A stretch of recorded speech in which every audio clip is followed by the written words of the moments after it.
Yo, what is up, everybody? It's psai. Welcome to another video. So, as you can see in the title, today we're going to be doing a couple things.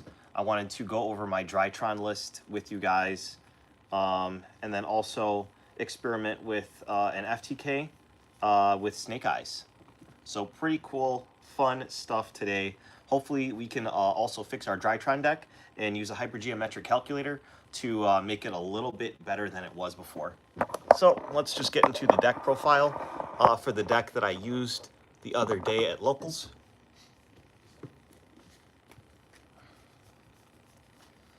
This is the deck that we built on stream, the Sky Striker Drytron build. So I started off with 3 Alpha, 3 Zeta, 1 Gamma, 1 Delta, and then 1 Nutu. So really basic with the names. Not too many, because I wanted to play more spells to be able to resolve my engage to draw a bonus card to add consistency. It did not work like that at all.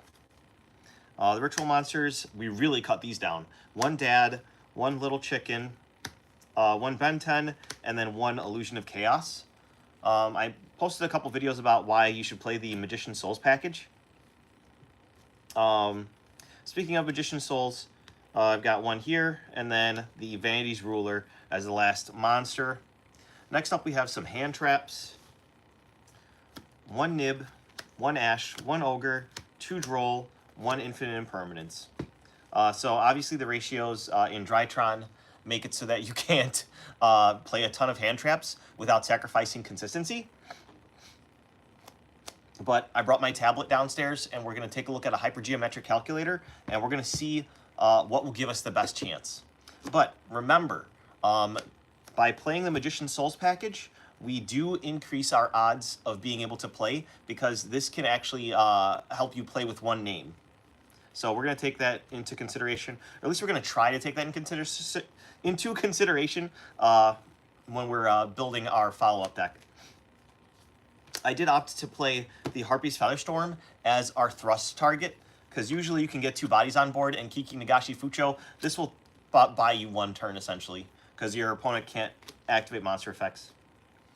Next up, consistency. So 1 for 1 is crazy. You can bring out your new 2. I wasn't focused on the fairy aspect in this strategy because it just couldn't fit with the Sky Striker package. So I opted to go heavier into the new 2. So this is always going to be live for you because you're not ritual summoning anything but machines. Foolish Burial. I did also opt to play Where Art Thou. If you can get a monster on the board, like even with your Engage package, because Hornet Drones is a level 1 monster, Where Art Thou can search you any missing piece that you're missing, like any name. But obviously I'm going to cut this garbage. Next up, 3 Cyber Emergency, because this is an emergency, just for consistency. 2 Nova, and then 1 Field Spell. Then to go with that, I did play the 1 Meteonis Drytron Ritual Spell. Then for the Sky Striker package, I wanted to keep the card count low, so I only opted to play 2 Sky Striker Mobilize Engage, 1 Hornet Drones, and 1 Widow Anchor. This was a mistake. Don't bother playing this. I mean, it's really cool going second, but you need engine in this deck, and it's just the unfortunate fact of that. But like I said earlier, we're going to take a look at the hypergeometric calculator. I'm going to actually show you guys how to use that, and then we can go from there. Then I played 2 Thrusts, 1 Talents, and then for protection, you see all these one-of hand traps and stuff. I did play the 3 Crossout Designator, and then the 1 Called by the Grave. I think this came out to 42 or 43, but yeah, it did not do it for me, unfortunately.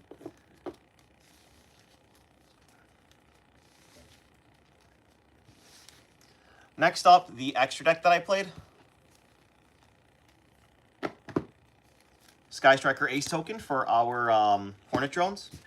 We played, for XYZ monsters, 2 Mubeta Fafnir, 1 Kiki Nagashi Fucho, the Downward Magician, and the Zeus. Then for Links, we played the 1 Relinquished Anima, rest in peace to Link Karibo.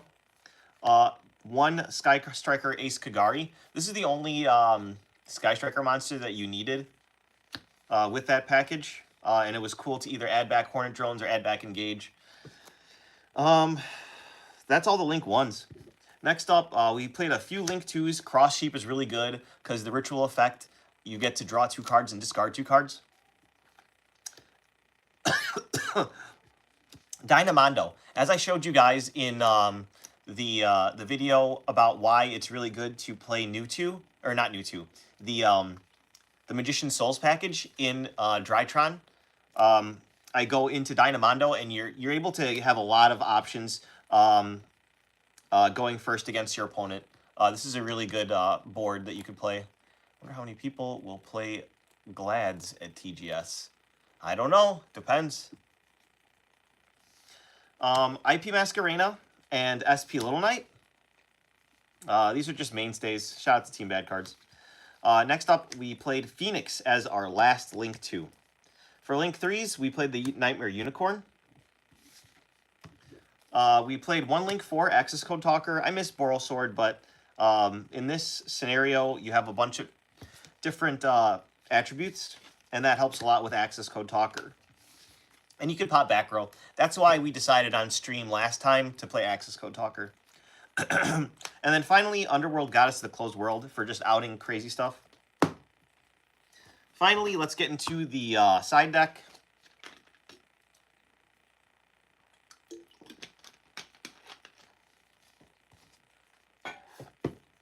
Side deck, we do have some spice. 2 Raw Sphere mode. This just outs like entire boards. It's like Dark Ruler, except like this gets like your opponent's. It just like clears your opponent's board for you, and you don't really need your normal summons. So I like Raw Sphere mode a lot.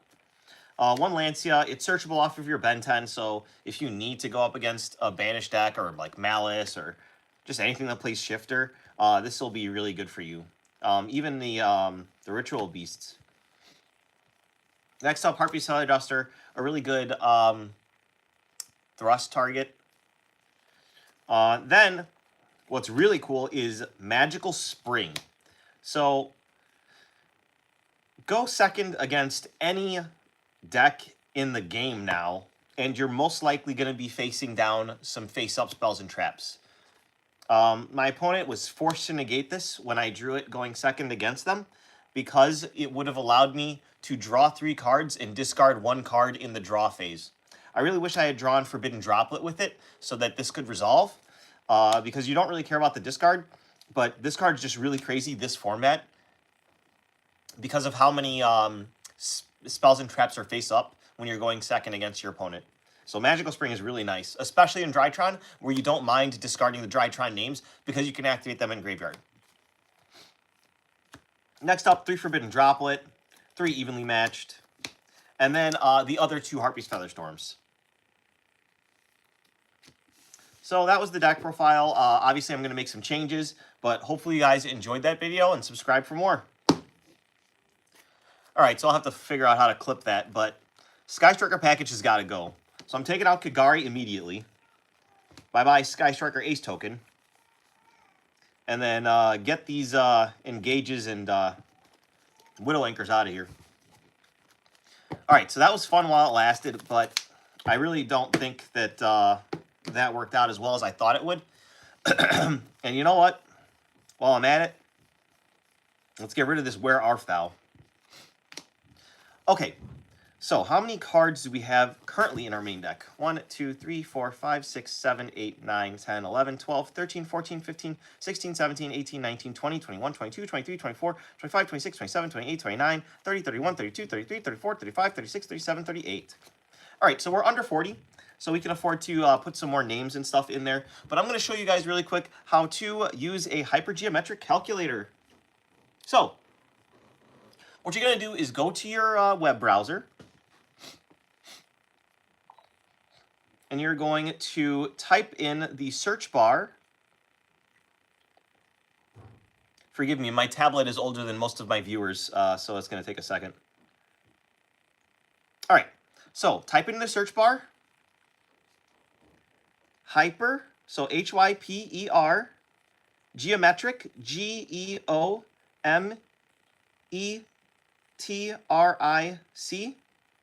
space, calculator, CALCULATOR. C-U-L-A-T-O-R. And then you're going to click enter. It's going to show you the search results. And the first result on Google is going to be what you're going for. Hypergeometric calculator. So you're going to go ahead and click on that.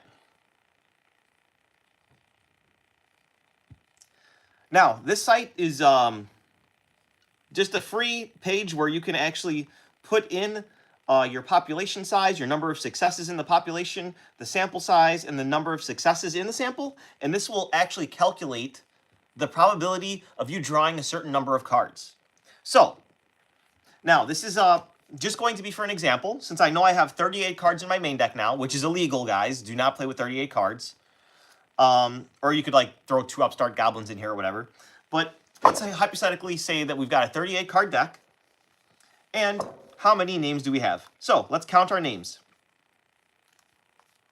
Drytron Fafnir can get you your Nova, which counts as a name. So 1, the 2 Novas, 3 Cyber Emergencies, 4, 5, 6, Foolish Burial, 7, 1 for 1, 8,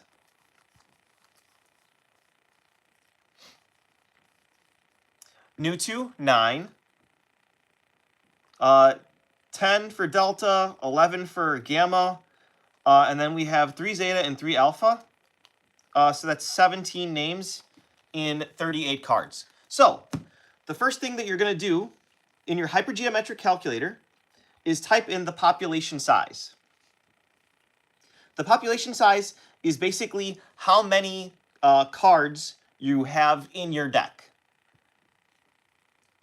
So the population size for us is going to be 38 right now. So if you're playing 40 cards or 45 cards or even 60 cards, that's the number that you're going to put into the first section of your hypergeometric calculator.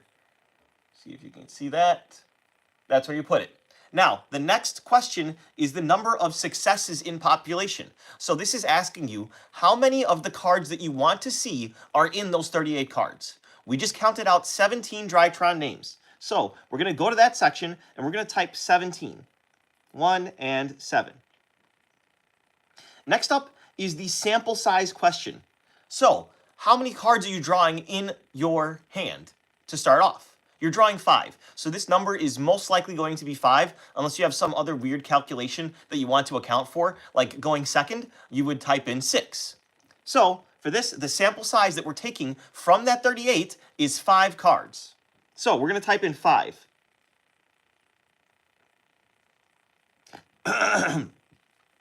Now, the final question that it asks you is the number of successes in the sample. So, in our sample card, our sample 5-card hand, how many Drytron names do we need to play? Or how many, it doesn't have to be for Drytron.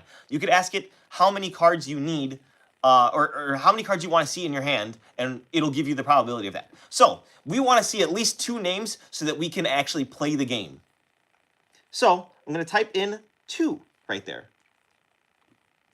Now, it's from here that we can go ahead and press calculate, and it will actually go ahead and calculate that probability for us. All right, so you're going to go all the way to the bottom and see the cumulative probability of the number of samples in your hand being 2 or more. So the probability of seeing 2 or more names, let's make sure that you can see it. I don't know if you can see it, but it's, well, oh gosh, let me stand up. That is going to be tough to see. Yeah, you're just going to have to take my word for it. That bottom number is going to tell you how many, or what's the probability of seeing basically what you described, seeing 2 or more in the same hand. So that is a 0.75676. So that is 75.7% approximately. So a little bit over 3 out of 4 times with this exact deck are you going to open 2 names to be able to play your Drytron strategy. So that is how you use a hypergeometric calculator. You can shift around the numbers, like say, what if I was playing 40 cards and still only 17 names? We can do that. just go back up to where we had the population size.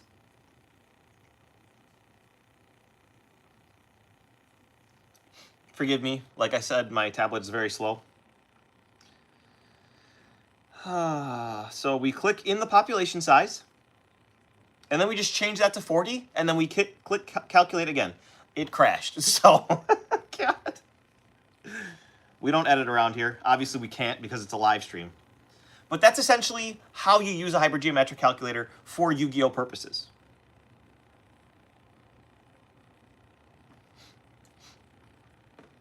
So I'm going to lay out the deck so that we can properly figure out what the best ratio for this strategy is going to be. And I'm going to probably go back to the fairy build. So our defensive cards, like I mentioned in the deck profile, we've got Called by the Grave and then triple Crossout Designator.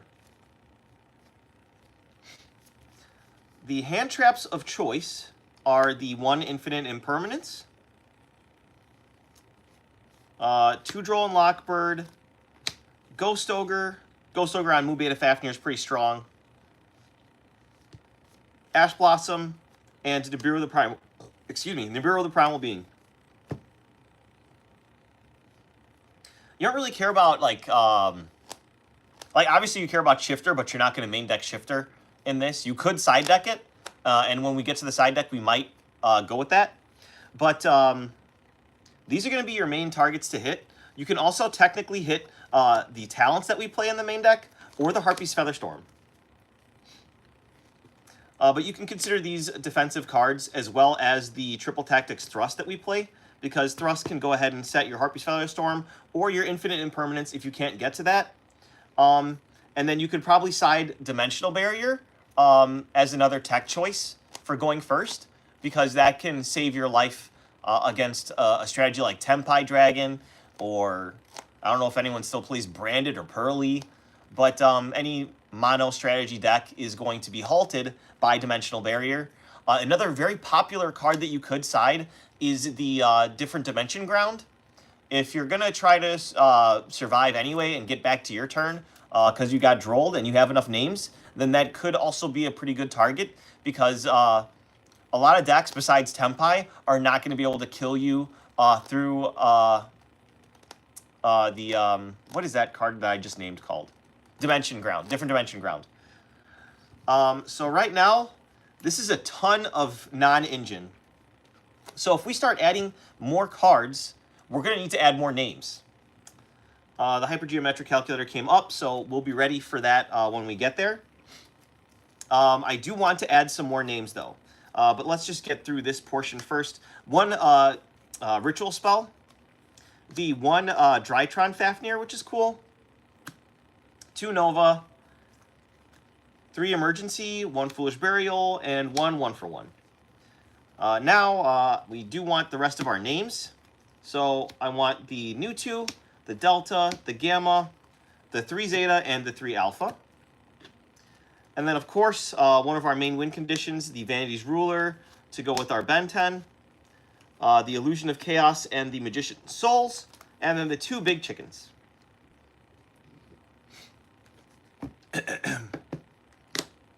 Now, I would love to reincorporate some of the more powerful cards in the strategy, like the Herald of Perfection. So adding these 2 cards, the Herald of Perfection and the Dawn of the Herald, puts us back up at 40 cards. I also would like to add 2 Cyber Angel Ben 10, so that we're playing the full suite of 3 Ben 10s. That puts us at 42 cards. Next up, I would love to add the Choju of the Trillion Hands, which allows us to actually get to our Herald of Perfection, which is an amazing win condition, because you essentially have the ability to negate your opponent's hold hand, putting us at 43 cards.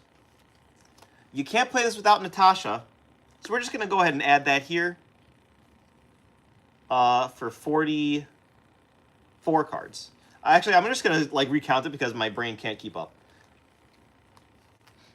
Next, we're going to go ahead and play the Herald of Green Light, Herald of Orange Light, and Eva, so that we can maximize the profit off of our Herald of Perfection. And now we're at a bunch of cards, but we haven't increased the names.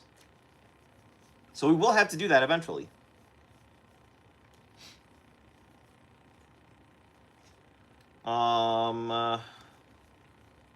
Another thing that I wanted to reincorporate is preparation of rites.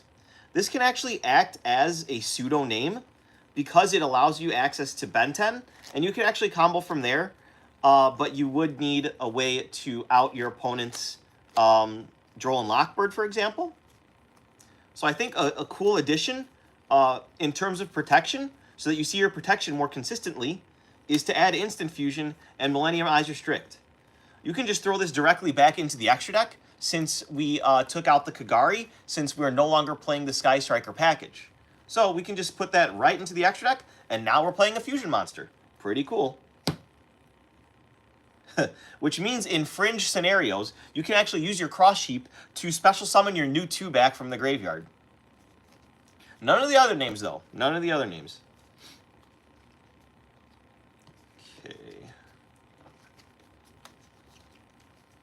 And I think that's all of the non-engine that I wanted to play. I think from here we can do a deck count and then do a recalculation. So I've got 1, 2, 3, 4, 5, 6, 7, 8, 9, 10, 11, 12, 13, 14, 15, 16, 17, 18, 19, 20, 21, 22, 23, 24, 25, 26, 27, 28, 29, 30, 31, 32, 33, 34, 35, 36, 37, 38, 39, 40, 41, 42, 43, 44, 45, 46, 47, 48, 49, 50, 51. All right, so I've got 51 cards, and let's count those names again. It should still be 17. 1, 2, 3, 4, 5, 6, 7, 8, 9, 10, 11, 12, 13, 14, 15, 16, 17 names still. So let's go to our hypergeometric calculator and see how many more names we should add in order to get a very high percentage rate of seeing 2 names. So population size is now, I really wish this was faster, but I use my phone to record, which is why I'm not using my phone to do this, which is what I normally do. So this site is not nearly as slow. It's just this stinking tablet. All right, so 51.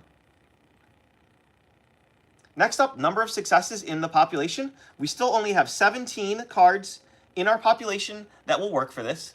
Not gonna lie, you're saying, wait, what the? Oops, I missed a couple of messages. I'm a really bad streamer. Hey, what's going on? Hey, Abraham. Thought Trip Sky Striker. Oh, Thought Trip Sky Striker. Oops, was trying to type something else and said RIP Sky Striker. Does the calculator you showed work in reverse for hand traps? Yes, I'm going to get to that as well, so don't worry, Joe. Say if you counted hand traps versus Drytron names to see the chance of hand traps. Yes. Not gonna lie, I think you're saying what I'm asking. Yeah, don't worry. I'm gonna explain this as best as I can, and then you guys can utilize this tool for yourself. I might even clip this portion of the video and then post it, depending on how it turns out. All right, so we've got our sample size, our 51 card deck. We've got our 17 successes in the population, the Drytron names. Our sample size is still gonna be our 5 card hand for now. And then the number of successes in the 5 card sample that we're looking for is 2. So we type 2 over there. Now we're going to go ahead and calculate.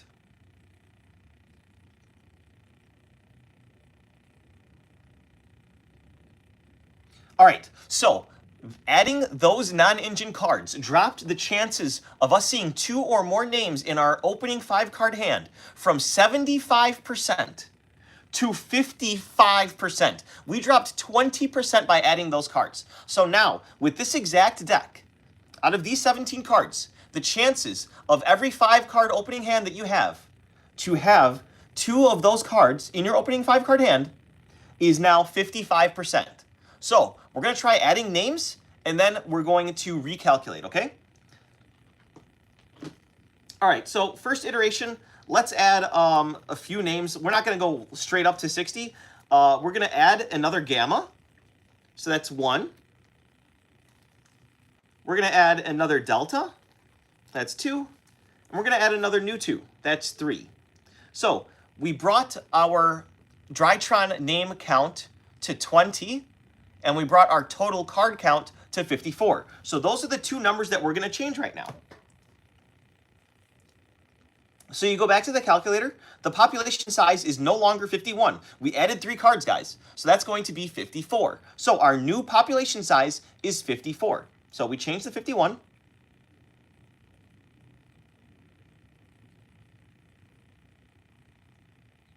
To 54. Now, number of successes in the population. We're going to delete the 17, and we now play 3 more names. We're going to be putting in 20. So we've got 20.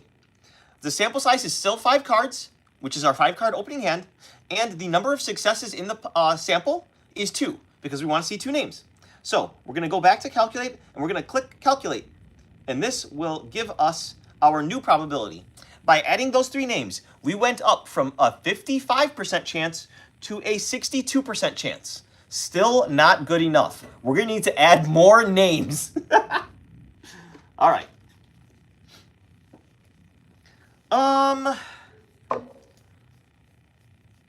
Let's go ahead and add another field spell to search our Nova. And let's also add a beta. So we added 2 more. I mean, we could add a delta. We could add a prosperity, but I don't really like prosperity. Well, the only reason I wasn't playing prosperity was because of the engage engine, and I didn't want to conflict. But now that the engage is gone, I can add a prosperity. Now, people are going to roast me for saying that Pot of Prosperity is a Drytron name, but you can do the hypergeometric calculator for 6 cards, because that looks at the top 6 cards of your deck, and then for the chances of you to see 1 are going to be way higher than that 60% right now. So that 60% is actually going to shoot up. This is like if you're going to take the sample successes and you're going to change that from 2 to 1. What are the chances of seeing a Drytron name, one of the successes in the population, in the top 6 cards? That's going to be very high. That's why I'm able to actually consider a card like Pot of Prosperity as an extra name. So I'm going to actually treat this as an extra name. Please do not roast me. I hope you understand the math behind this, but this is technically more than half a name. Like, it's not a full name, because obviously there's going to be chances that you're not going to see any of the names in your top 6, but that chance is not going to be very high. So we're going to add this as well. So we added a beta and a field spell and a name. So we once again added 3 more names. So we're going to do the calculations again for 3 more names. So the population size, our deck is now 57 cards. And just like that, we're already almost playing 60-card Drytron again. Now our successes in the population are 23. So this is going to really help our math. Sample size 5, number of successes in sample 2. Go ahead and calculate. Dude, probably 10 player players considering Pot of Prosperity in the field spell. Yeah, but that's but that's a little bit different, because you have 1 field spell in 40 cards. So you're not nearly going to see it as often as you're going to see a Drytron name. All right, our new calculation is up to 68%. That is still dog water. And we ran out of names. What do I do here? How do I add more names? All right, this is fine. This is fine. We just got to add some more names. I guess I could play another... I don't want to play another Gamma. I guess I'll play another Delta. And then maybe a third new 2? That feels gross, but... All right, so here's the third Delta. I could play Jack in the Hand, which is technically a name. Do I play Jack in the Hand? I think I do play Jack in the Hand. All right, and then let's round it off with another name. We got our 3 Deltas. We got our 2 new 2s, 3 Alpha, 3 Zeta, our 2 Gammas, our 1 Beta. Oh, you know what? Let's go ahead and play a copy of the, what is that card called? I'm going to find it. Ultimate Bright Knight Ursatron Alpha. We're going to play this as another name. Don't roast me. Yeah, I think that's what we're going to do. We could try to be cute and play Set Rotation as another name, but I think I like this a little bit better. Just going to go ahead and get a sleeve that's not too dirty. I'm going to grab that. All right, now we're up to 60 cards, and we're going to add 3 more to it. You know what? Just in case I lost count. 1, 2, 3, 4, 5, 6, 7, 8, 9. This deck is going to brick like crazy. 10, 11, 12, 13, 14, 16, 17, 18, 19, 20, 21, 22, 23, 24, 25.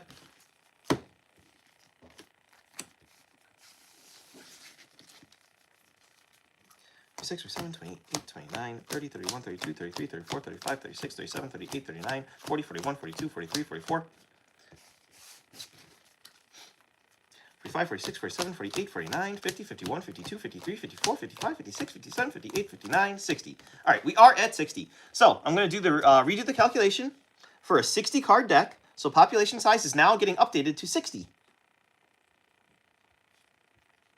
Number of successes, the maximum amount that we were able to get is 26. All right, so now we're ready to calculate. So I'll scroll down to calculation and we'll click calculate. And we are up to a 72 percentile for this. That's honestly not good enough. But I'm going to stop there because obviously we're already at 60. I don't want to cut any more of my non-engine. And in addition to that, what we have in terms of 1 card starters is not 0. And there's other 2-card combinations that are not being considered in the 2-card Drytron name. Because any 1 Drytron name and Ben 10, for example, or any 1 Drytron name and, what's it called? Where's that card?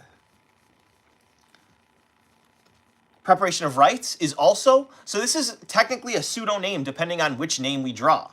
So it's actually going to be higher than that.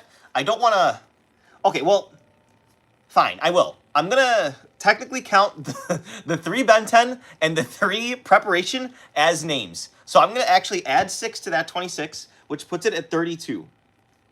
Forgive me, guys. Forgive me.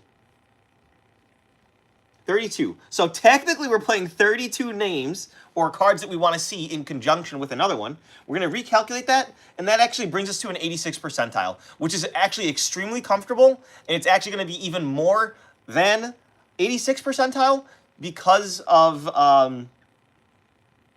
other like 1-card abilities that we have. Like Nova by itself is still a full board because of the existence of New 2. All right, so now that we did that, we do have 4 protection cards.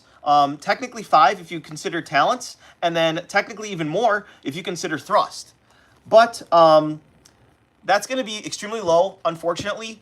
You can also have your instant fusion as one of those targets, but it's not going to be, you're not going to unfortunately see those every single hand. But what you could see is your hand traps, because our hand trap count is pretty decent. Excuse me. So infinite permanents 1, Droll 2, 3, 4, 5, and 6. I thought we had more than 6. There's no way. Well, this is Drytron after all. So we play 6 hand traps. Okay, well, if you want to count these, you can. We're going to count Herald of Orange Light and Green Light as 7 and 8. So 8 hand traps in our 60-card deck. So let's see the chances of us opening 1 hand trap in our opening 5-card hand. So we go back to the hypergeometric calculator. Population size is 60. Number of successes in the population, we have 9 hand traps. That's what I said, right? Well, whatever. I'm just going to say 9. Sample size is 5. Now, the number of successes in the sample, we no longer need 2. All we want to see is 1 hand trap.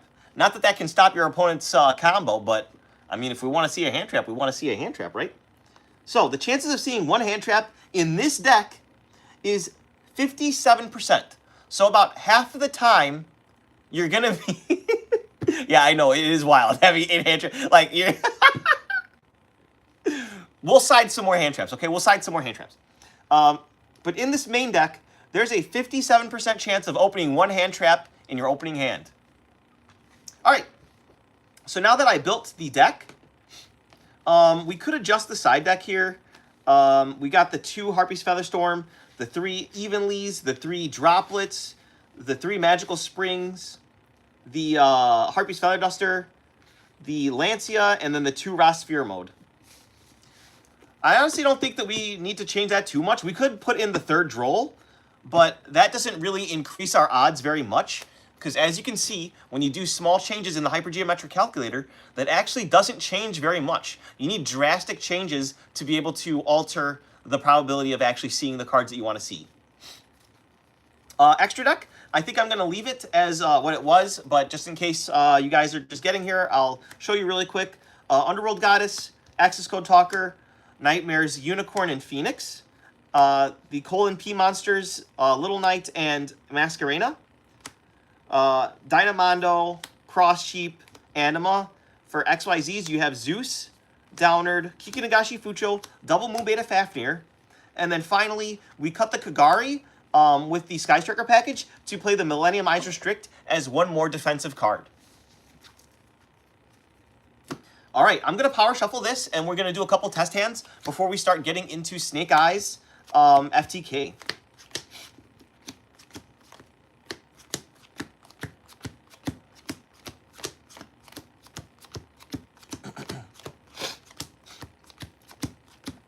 I think I'm coming down with something, which stinks. I hate being sick. All right.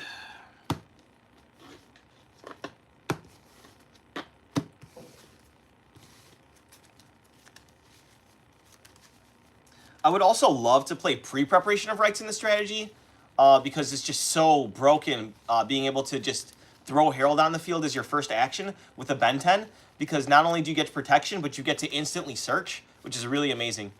I think for making this deck a little better, you just have to add more Snake Eyes, Fire King, Azamina, Fiendsmith cards. Yeah, and I'll just take all the Drytron cards out, right? I love chat. All right.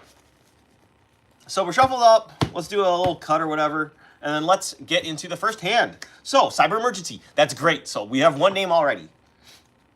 Alpha. All right, this is full combo by itself. Let's see what our other 3 cards are. Another Emergency, which kind of stinks. Droll and Lockbird to stop our opponent. And Gamma. All right, so going first or second, this is a decent push. Even if we get Droll and Lockbird in here, we still guarantee the access to the Kikinagashi Fucho, so we get to play on our next turn too, which is insane, actually. Like, this hand is, like, the best thing that we could have asked for going first, and then going second... Excuse me. At least we have a Droll and Lockbird. Our 6th card is a Nova. Yo, so this hand is insane. I don't know if you guys want me to play this out, but, I mean, if you haven't seen a Drytron combo, you know what? We're streaming. I might as well. All right, we're going to start off with Cyber Emergency. This is going to edge your Zeta. Since we have Alpha Zeta, we don't need to go through Mewtwo, so we can actually summon our Herald of Perfection. So I'm going to show you that line. We're going to start off with Alpha Zeta. You can just ignore these cards over here. Alpha Tribute Zeta's cost special. We're going to grab Ben 10. Shout out to Emmanuel for the QCR. We're going to Zeta, Tribute off Ben 10, special summon, simultaneously search for the Meteonis Drytron ritual spell. There it is. Ben 10 is going to search Choju. So we don't get to Vanity's Ruler lock our opponent, but Choju gives us access to the basically 4 to 5 negates, which is really great. So for our 3rd summon, we're going to overlay for Mu Beta Fafnir. This is where you would usually dump, what's it called? Gamma. But we've got Gamma in our hand, so we can dump a Delta here. It doesn't really matter too much.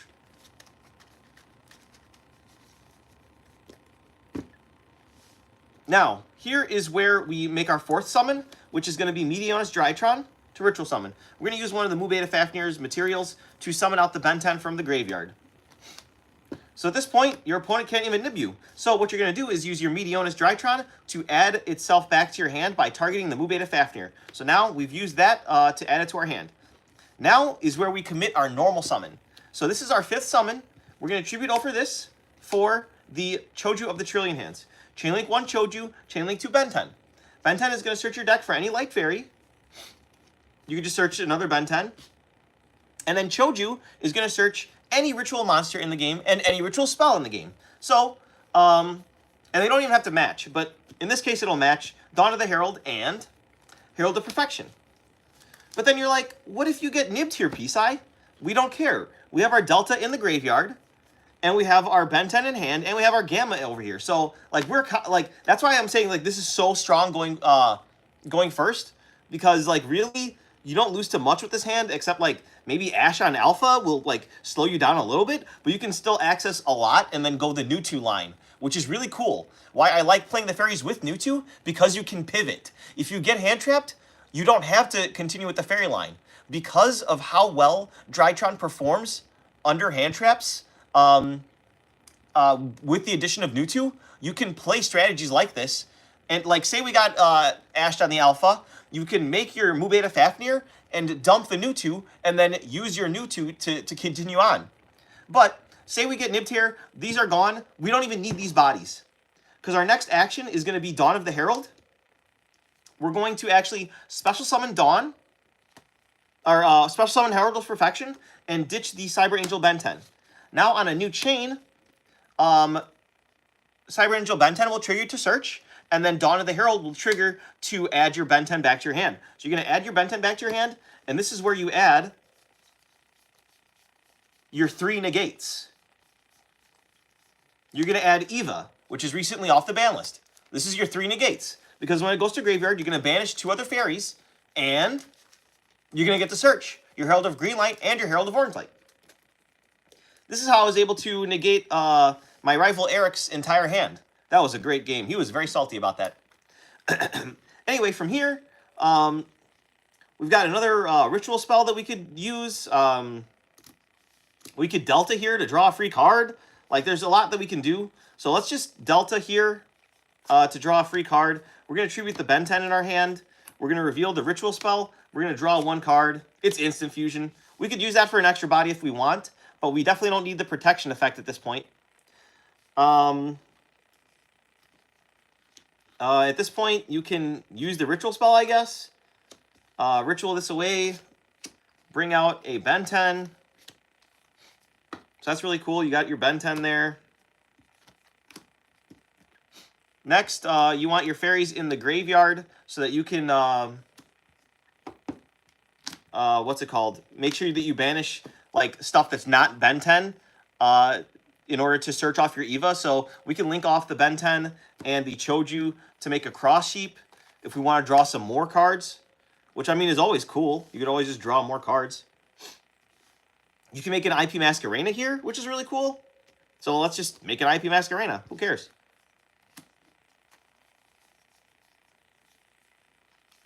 We got our IP Masquerena. This will actually trigger Cross Sheep to check these cards, and since it checks, it sees a Herald of Perfection, we can go ahead and draw 2 cards and discard 2 cards, which is really nice. So we're going to draw Ben 10, and we're going to draw...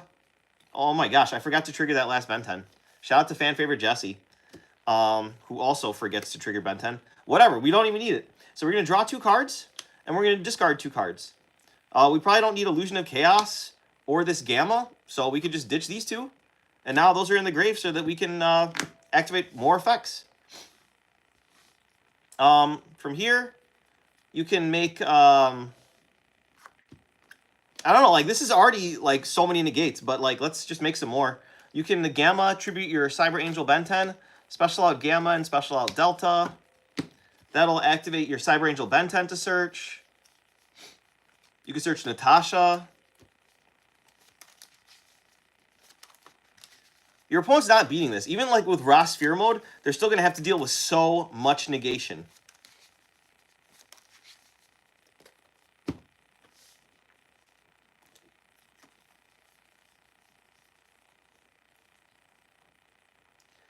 Yeah, SP Little Knight is really cool as well. And then since you have so many bodies on board, you're actually going to be able to use your IP Masquerena to make an Underworld Goddess of the Closed World. So that's really strong as well. So we can actually use our Instant Fusion as an extra body. Bring out Millenniumize Restrict. You're not going to use the effect, but you can go ahead and link off, I guess just these two for an SP Little Knight. Now this board seems unassuming, but during your opponent's turn, you have the SP Little Knight disruption, so that's 1. You have the IP Masquerena disruption, that's going to be 2. Summoning out the Underworld Goddess of the Closed World. You can negate a Monster Reborn effect. And then when this is summoned, it negates all your opponent's cards anyway. So you ate one of their monsters, and you ate another one of their monsters. Then you have the Herald of Perfection negate. So that's 1, is sending Eva. Eva's going to trigger, banishing your Choju and one of your Bentens. To search your Herald of Orange Light and your Herald of Green Light. So that's 1 negate, 2 negate, 3 negates, 4 negates. So you have 4 negates off of your Herald of Perfection, Drone Lockbird, plus your IP Masquerena and SP Little Knight disruptions. So with that very strong hand, through Nib, you end on at least 4 negations with your Herald of Perfection. And don't forget that I forgot one of the Ben 10 searches. So it's actually 5. So that was a nice hand. We can do another test hand before we move on to the next portion of the stream. Let me actually catch up on comments after I take out the extra deck monsters from the graveyard. Because not streaming with the computer means that I can't really see everything. All right.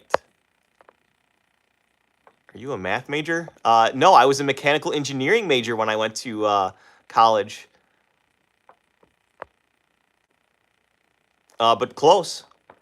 I wanted to minor in math, but it was literally like a minor in math with a mechanical engineering degree is like like literally a joke. Is that taking Yu-Gi-Oh so far? This is so serious. It's not that serious. I just love math. How many are you running?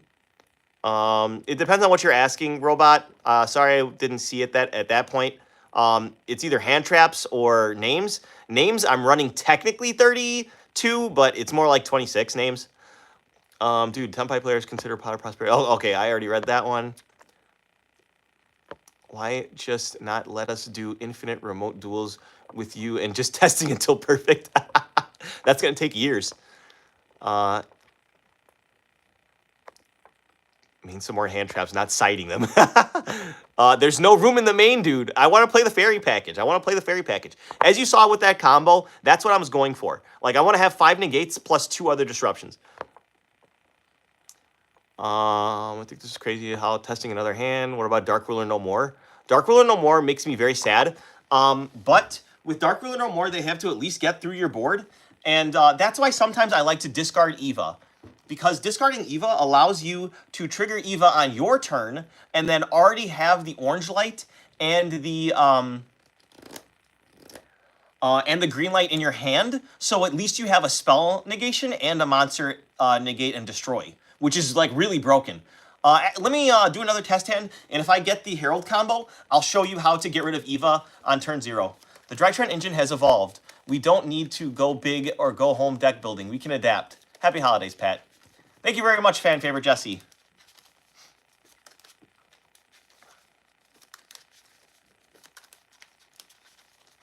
All right, let's do another test hand. Now, we've got that 80% chance to see 2 names, guys. So let's see if we'll see 2 names or if we'll go crying home. All right. 1. Oh, Cyber Emergency again. We are cracked. 2. Magician Souls. Wait, let me cut your deck. Oh, you want? Okay. You know what? Here, let me put these back. So, fan favorite Jesse, where would you like me to cut my deck, huh?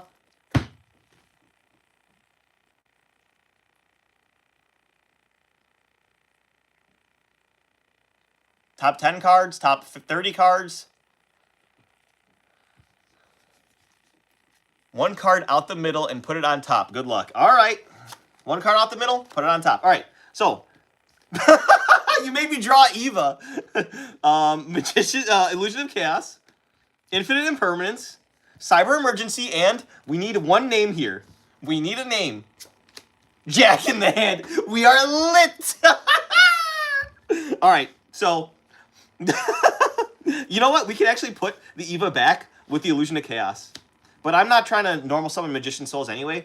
All right, let's start this off. We're gonna activate Jack in the Hand. We're gonna reveal 3 names.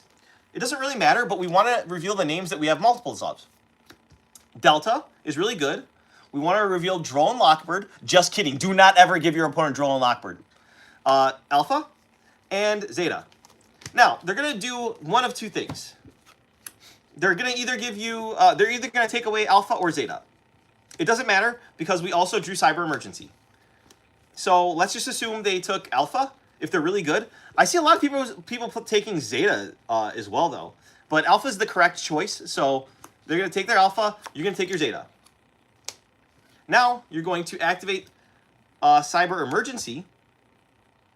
Oh, also, this hand is cracked, because if you get drolled here, you Zeta, tribute off your Chaos, you normal summon, and then you overlay for Frucho. But we're assuming that we didn't get drolled here. You're going to activate Emergency, and go ahead and add your Alpha. So luckily, we did get access to the fairy, not fairy package, the, what's it called? The Herald of Perfection line. So we're going to get to showcase that again and get Eva in the graveyard with the 2 fairies that they're going to banish. And then we're going to go from there. So, Alpha Tribute Zeta, Special, search out a Ben 10. Oh god, I hate being sick. Zeta, Tribute Ben 10, search the Ritual Spell, and search Choju of the Trillion Hands. Similar to before, we're going to go ahead and overlay these 2. Now, I think we would go for the Gamma here, because we want to be able to put a bunch of bodies on board if we get nibbed. So we're going to move Beta Fafnir effect to dump for our, what they called summoned, 3rd summon. So dump Gamma. Next up, we're going to go ahead and do our 4th summon now, Ritual Spell.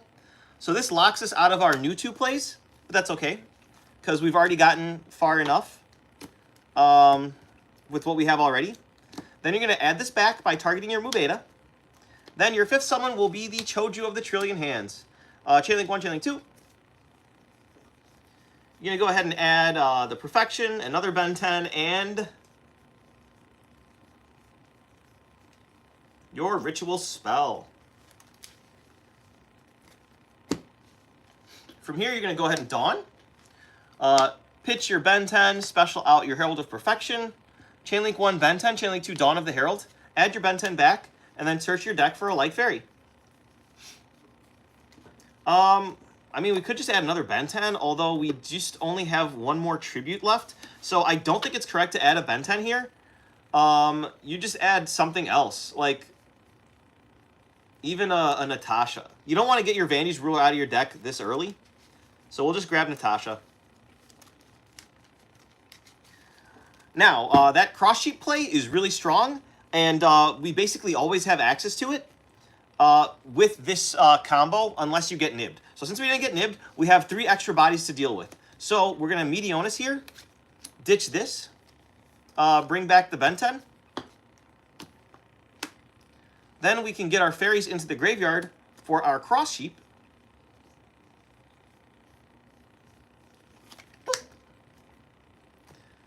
Then we can go ahead and activate our Gamma. Gamma will tribute the Ben 10 to special itself out and bring back a friend.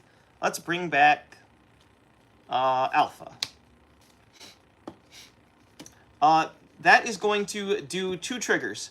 1 will be Cross Sheep, and then 2 will be Ben 10. So we're going to resolve Ben 10. We're going to add, we always want 1 Ben 10 in hand, I think. So I'll add Ben 10, and then we're going to discard, or draw 2 cards and then discard 2 cards. So I'm going to cut my deck, and then fan favorite Jesse says take a card from the middle and put it on top. Sure. I will draw 1 for 1 and Cyber Emergency. I'm going to now ditch a copy of... Did I use Cyber Emergency this turn already? I did. Honestly, I think I'm going to ditch Eva and Cyber Emergency here. Now, on resolution, I get to trigger Eva. So, Eva will banish Choju and one of our Ben 10s. This will search out our copy of Herald of Orange Light and our copy of Herald of Green Light. Now, you said, what happens if we get impermed? So last test hand, I did not, or not impermed. Oh, I'm so sorry. Dark Ruler no more. What happens if you get Dark Ruler no more, Patrick? What you're supposed to do is, and we had the opportunity to do this last time, I just didn't, is discard the Eva off of the cross sheep. That will allow you to get access to negations on your opponent's turn. So, already, if we stop here and we get our end board and our opponent Dark Rulers us, we still have a Herald of Orange Light, which is insane. This is basically Psyframe Gear Gamma, and a Herald of Green Light. So, we get to stop their push, and we get to stop their main monster effect, and destroy it so it's off the field, so they can't link up into Fiendsmith combo. We also have this Infinite Impermanence. Last time we had Droll and Lockbird, so both of those are very powerful in what they do, and they still need to clear our board through all that negation. Now, from here, we can get an extra body with this 1-for-1, which would be cool, I guess. You can also make Hiki Nagashi Fucho. So from here, what I think we want to do is overlay, protect yourself with Hiki Nagashi Fucho. Now it's foolproof. Like, you're not dying unless they have, like, Rasphere mode plus that Tempai card that special summons from the deck during the battle phase, basically. That adds to hand and special summons. I play the deck and I don't even know what that card's called. You can activate 1-for-1 and then ditch your Illusion of Chaos to special summon. Now, you only have one target for this. One of your copies of Mewtwo. Now, remember, this is for the whole turn you can't use its special ability, but you can still summon it, which is really nice. So because we ritual summoned the Herald of Perfection, we can't use its ability to add from deck to hand or to special summon it from grave, but that does not mean we cannot special summon it.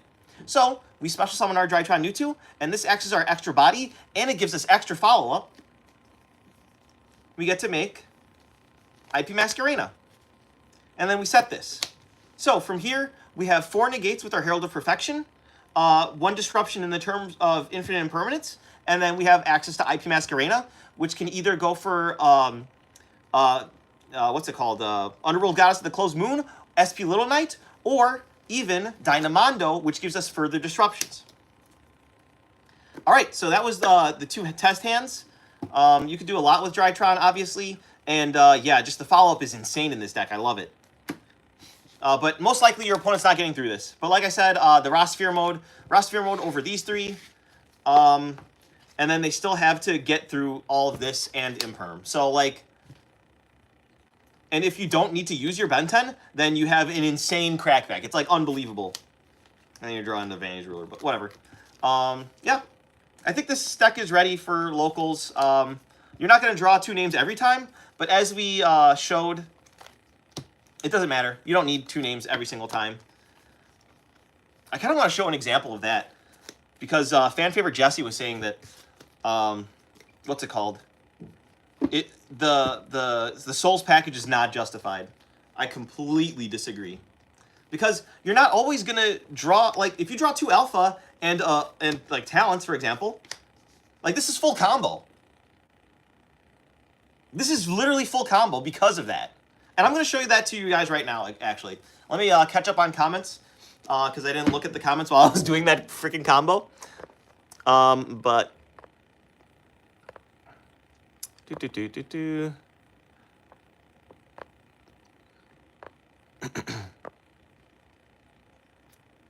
I have an Ash Blossom. Wow, cool. You're ashing my combo, bro? I'm going to go work on a presentation right now because of this deck and your innovations. I'll see you very soon. P-Side, the destroyer of locals. What's up, Mikya? Mikya? Forgive me for mispronouncing it. You going to the shop tomorrow? Yeah, Joe, I'll be there.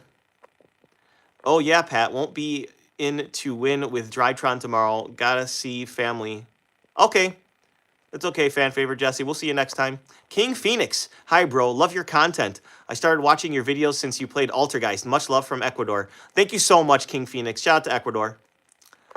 Akil. What site is he using? So that is the hypergeometric calculator site. So go to Google and then go to Google and type in hypergeometric calculator. It is the first result, and it's amazing. I was showing that off earlier to calculate how many different names you would need in order to see a certain number of cards in your opening hand. The site looks like... Oh my gosh. I got an advertisement, sorry. Okay, the site looks like this. I'm gonna try and focus it.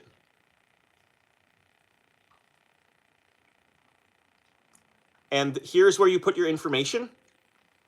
The 4 things that you're gonna need is the population size, so how many cards are in the deck, the number of successes in the population, how many of that type of card do you wanna see, like 1 Snake Eye Ash, 3 Bonfire, 3 Wanted, 3 Witch. You add all that up together, and that's the number of cards that you want to see for your full Snake Eyes combo, for example. The sample size is the number of cards that you're drawing from that total card number. So say you got a 40-card deck, and you're drawing your 5-card hand, that number will be 5. And then the number of successes, you only need to see 1 Bonfire, you only need to see 1 Black Witch for you to go full Snake Eyes combo, so that would be 1. And then you would do the calculate, and that would give you the probability. They give you a couple different probabilities, but the one that you're looking for is all the way at the bottom. That will tell you how many you'll need for what you're looking for. And it'll say 50%, 60%, 80%. Ideally, you want like 90 or above percent in order to see it like every game, basically. But you're never going to see 100% unless Konami's power creep reaches the point where every single card in your deck is a starter, extender, hand trap. They're going to need to like print like Tillerman's Halfness as just every single card in a strategy, and it'll work. But so that's the hypergeometric calculator site. I love that site so much. Next comment was, honestly, bro, I don't think that you majored in engineering. You literally had a doctoral degree in Drytron. If you don't draw 2 names, GG, go next. That's the idea. No, and I will show you that right now, fan favorite Jesse. I will not let you slander this deck like that. All right, guys. So 2 names. We got Alpha and Talents. This works in many different ways. Yesterday, I believe it was, I posted a video, a Thanksgiving video of Zeta, what's it called? The Chaos guy, and then something else. And we were able to go full combo with those 3 cards, which is only 1 name. So let me show you why this is broken. So we're going to Alpha, Tribute Alpha, Special Summon. Now, usually you search Ben 10 and Cry, and then pass turn, but now that we play our Illusion of Chaos, we're going to add that. Activate Illusion of Chaos. Search.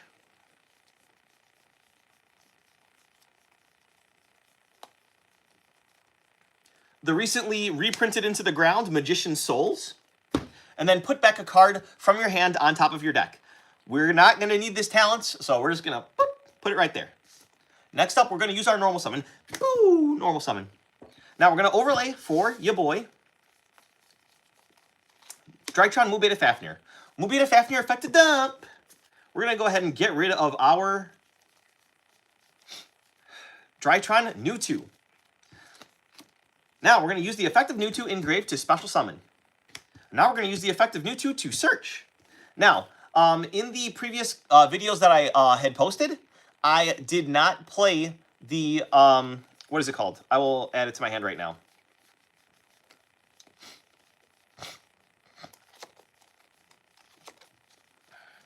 Oh my gosh, where is it?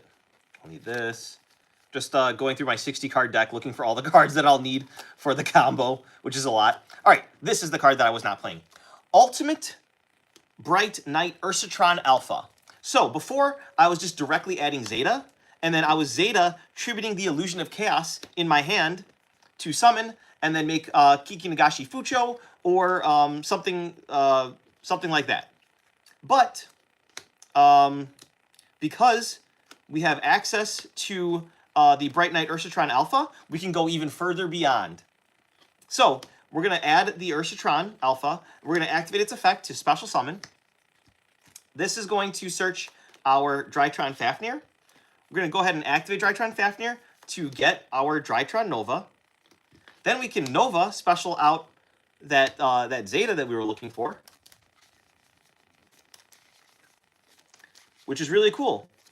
And now we have the follow-up in terms of the Illusion of Chaos in our hand for the next turn.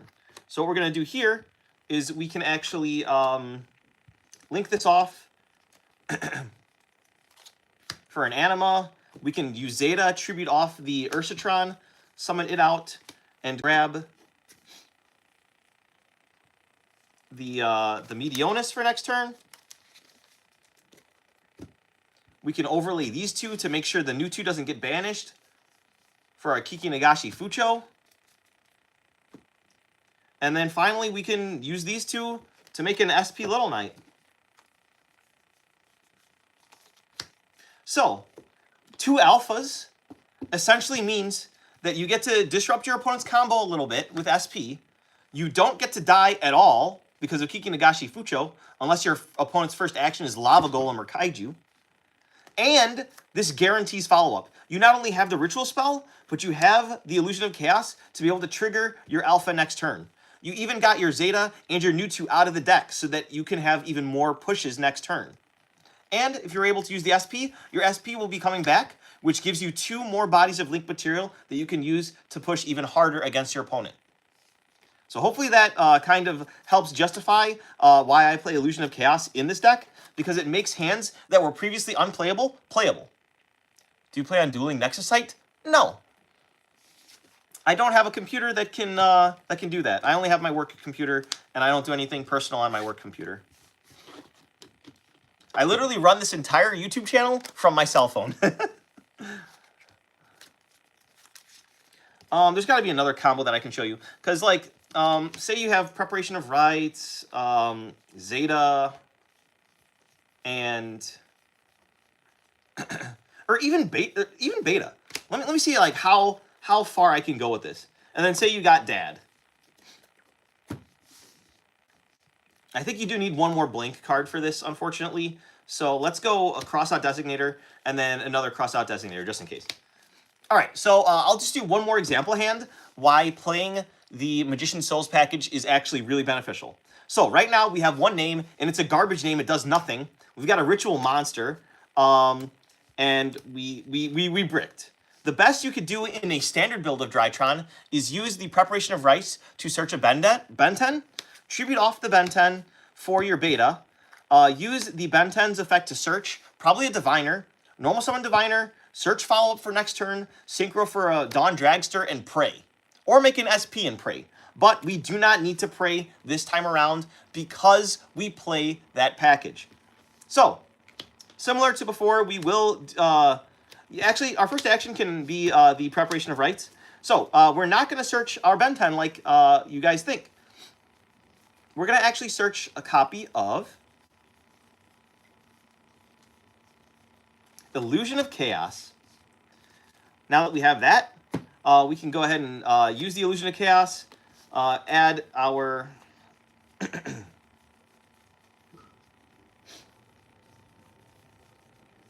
Magician Souls, and put Cross-Out Designator back on top of our deck. The cool thing about the Illusion of Chaos package is that it makes so many hands that would be absolutely nothing turn into something. And I cannot stress how important that is, guys. You can use, excuse me, Beta to tribute either one of these. It doesn't matter. Like, they're both going to get tributed eventually. So let's just tribute the Illusion of Chaos to summon out Beta. Then we could normal summon our Magician Souls. You could use this effect to ditch your Cross-Out Designator and draw into your other Cross-Out Designator to deck thin, but there's really no point in doing that. We're going to overlay, once again, for Mu Beta effect to dump, and this is generating follow-up and creating a scenario where we can either put Dad on the field or Kiki Nagashi Fucho. Either one is fine. We're going to dump New 2.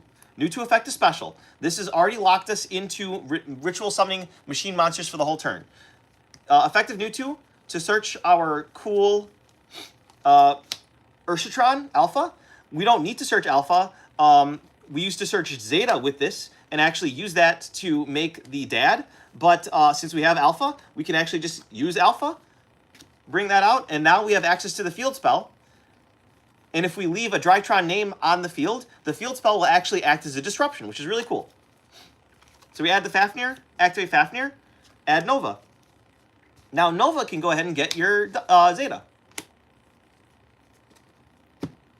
Now from here, since you actually have the dad in hand, you can go ahead and link these two off for IP Masquerena to give you even further disruptions.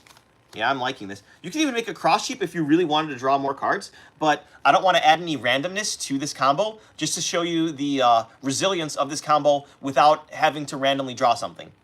Now you can Zeta tribute off your dad from your hand to special summon it out and simultaneously search a copy of the Meteonis Drytron ritual spell. Jeez. All right, boom, bada bop, pow. Now from here, to make sure that your Drytron New does not get banished, you can overlay, probably for another Mu Beta Fafnir, because Mu Beta Fafnir allows itself to be treated as a spell and trap negation. So I think first off, what do we want in the graveyard? We want the Magician's Souls to be attached to this Mu Beta Fafnir, since Magician's Souls can't be used as a ritual material, and it can't be used to banish for dad, so we don't need the Magician's Souls to be in the graveyard. So we want everything else in the graveyard. We're going to use our second Mu Beta Fafnir here. Then we're going to conduct our ritual summon. This is going to use the materials from the Zeta, or from the second Mu Beta Fafnir, and from the beta from the first Mu Beta Fafnir to make our dad. Now we can use Meteonis Drytron to add itself back with this, and what we're left with is one blank that we drew in our opening hand, the Meteonis Drytron for follow-up. We have a spell and trap negation with the Mu Beta Fafnir. We have the two, what's it called? Monster negate and destroys with that. And our targets for that are, can this banish from field?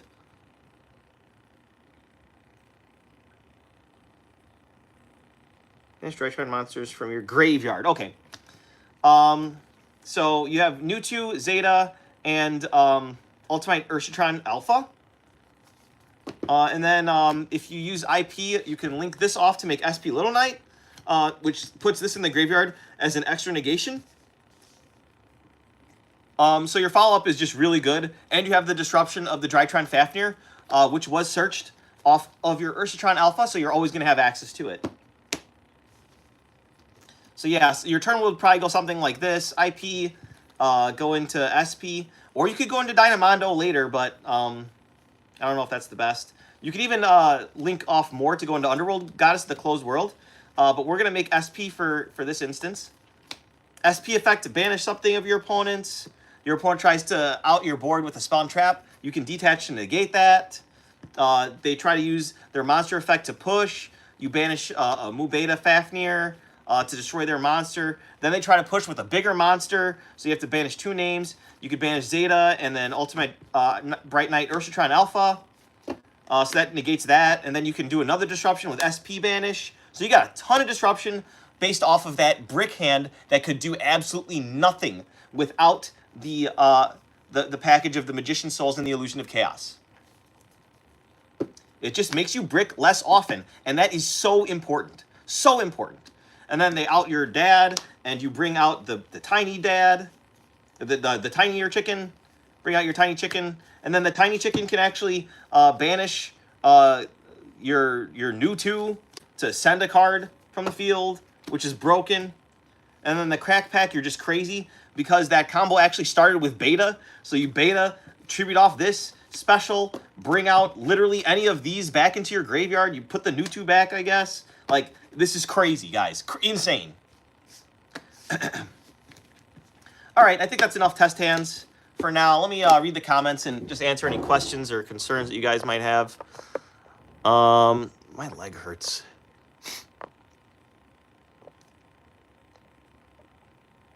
If you don't draw 2 names, okay. It isn't slander. I know what deck I'm playing. We just have to accept certain terms when we play. No, we are trying to maximize and optimize our abilities to always play.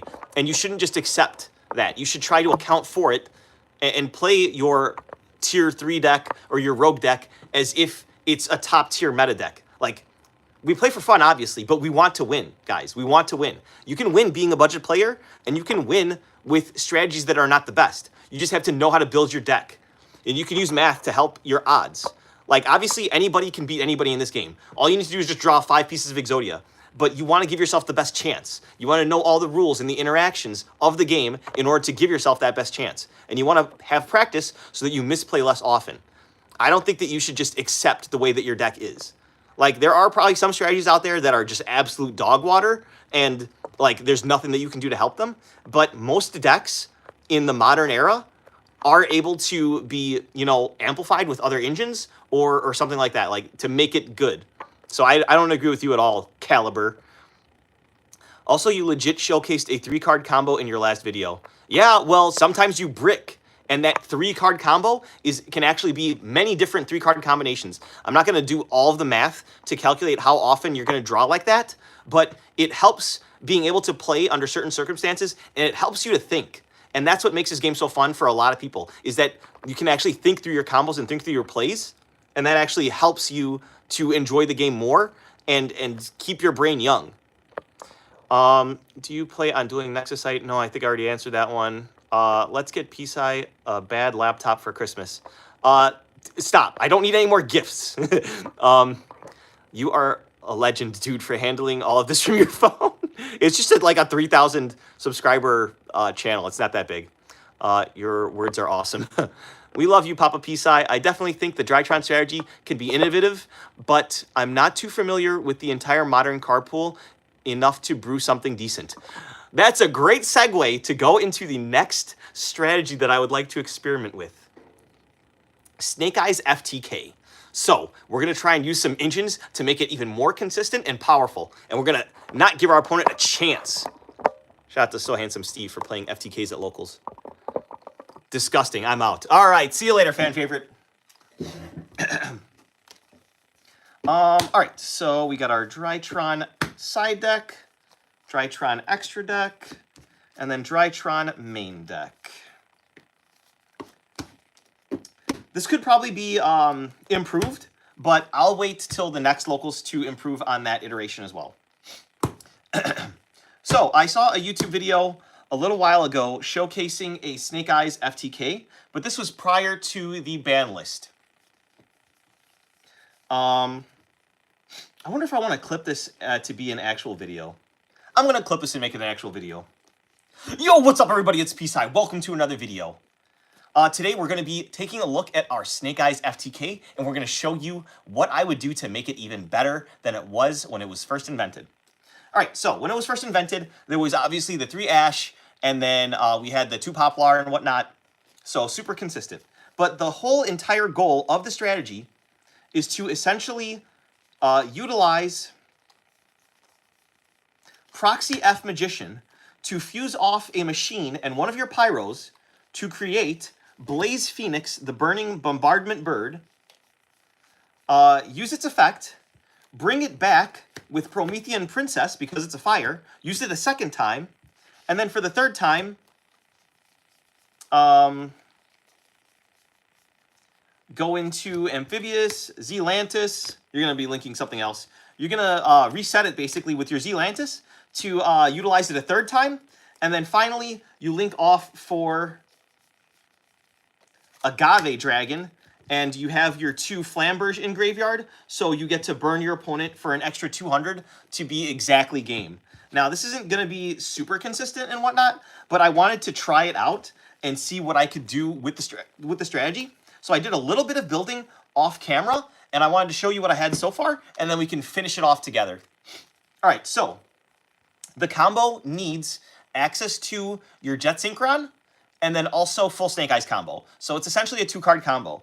One of the 2 cards can be the Wanted, the Bonfire. Obviously, Ash works. And then obviously Black Witch works. There are other cards that you can utilize. I'm going to have to actually go into my Drytron deck to get a 1-for-1, because I believe that would be very good for this as well. And then I'm also going to steal Pot of Prosperity from that deck as well. So 1-for-1 in Pot of Prosperity.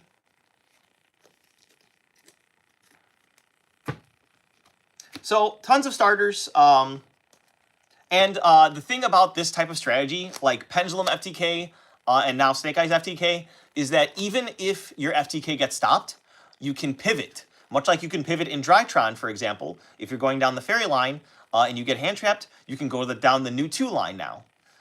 So with this, if you get hand trapped, you just end on a regular Snake Eyes board with hand traps. This deck is going to be insane. I'm so excited for this. All right, so this is what I started off with. And then some engine pieces that are necessary. Obviously, you're going to need your 2 copies of Flamberge, because you need 2 dragons in graveyard to trigger your Agave Dragon to burn your opponent for that last 200.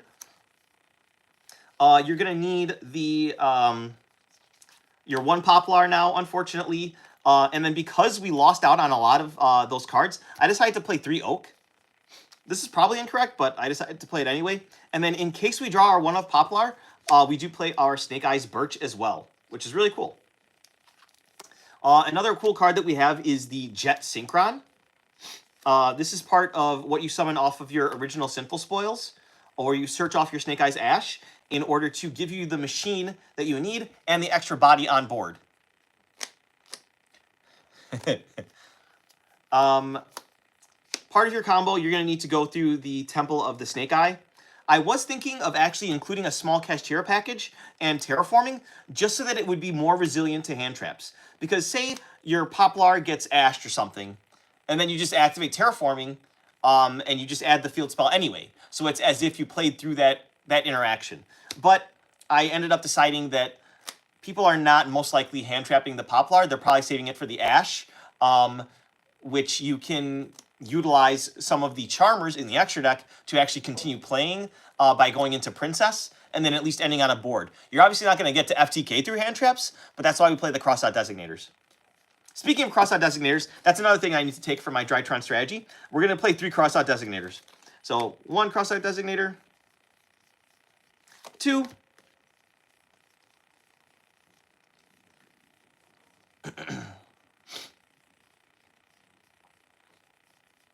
and 3.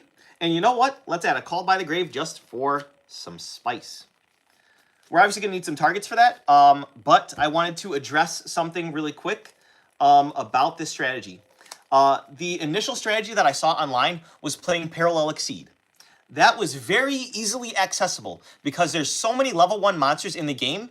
At the time, we had Link Karibo.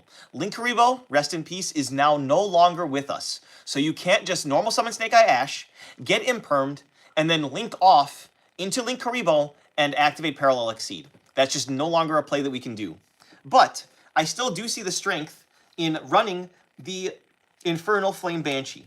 This is what you would make with your 2 level 4 Parallel Exceeds in order to search your Poplar or any other Pyro that you need access to.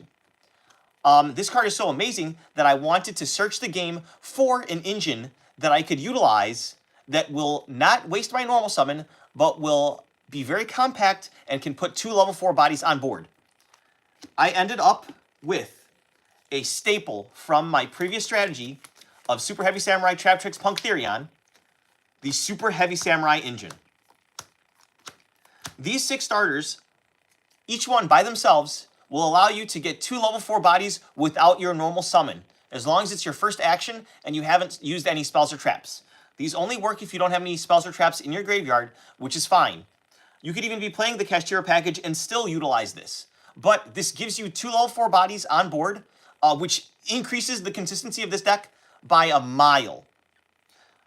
And I can go over that engine, but you do play 2 bricks for it. The Super Heavy Samurai Monk Big Benkai, which searches your Super Heavy Samurai Soul Gaia booster.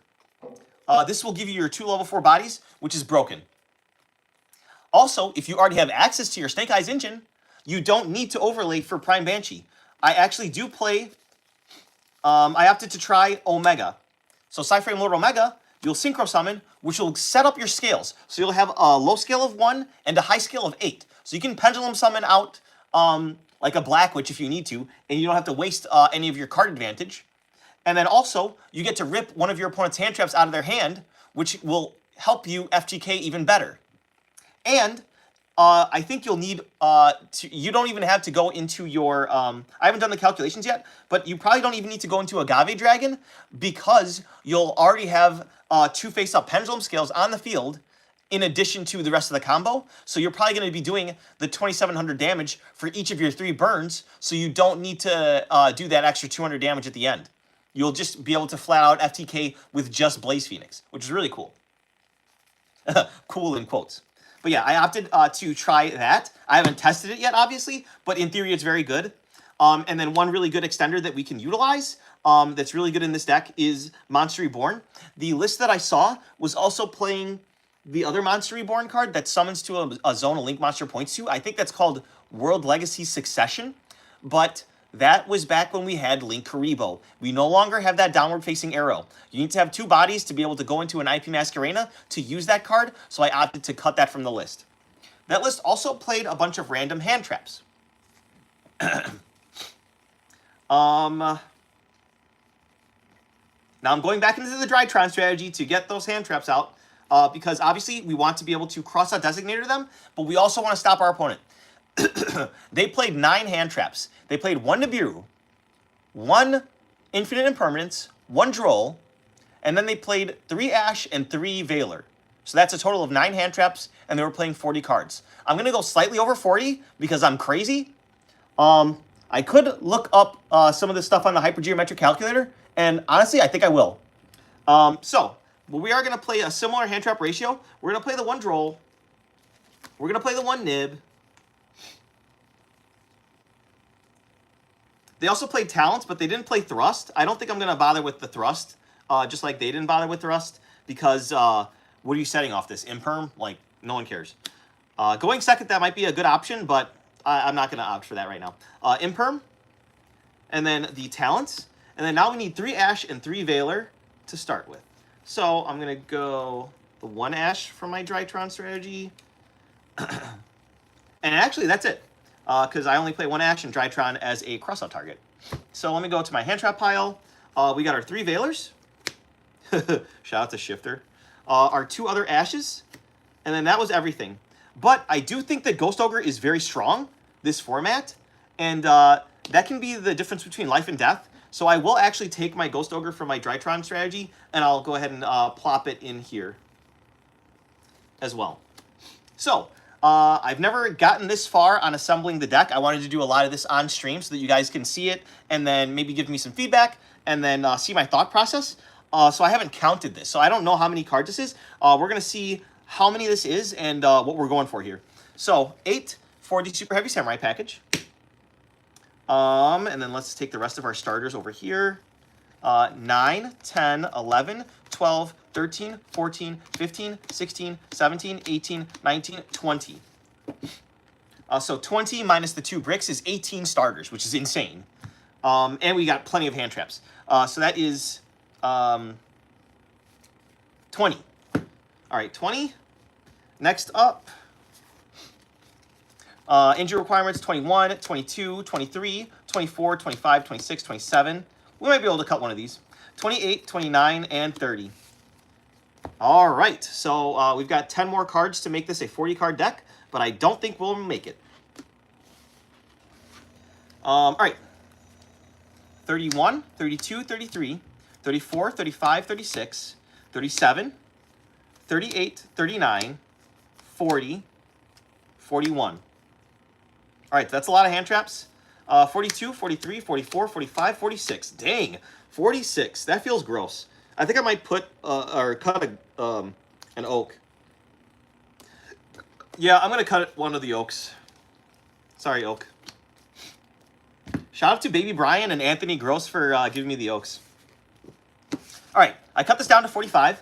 we can actually do the hypergeometric calculator to see what this will actually do to change it.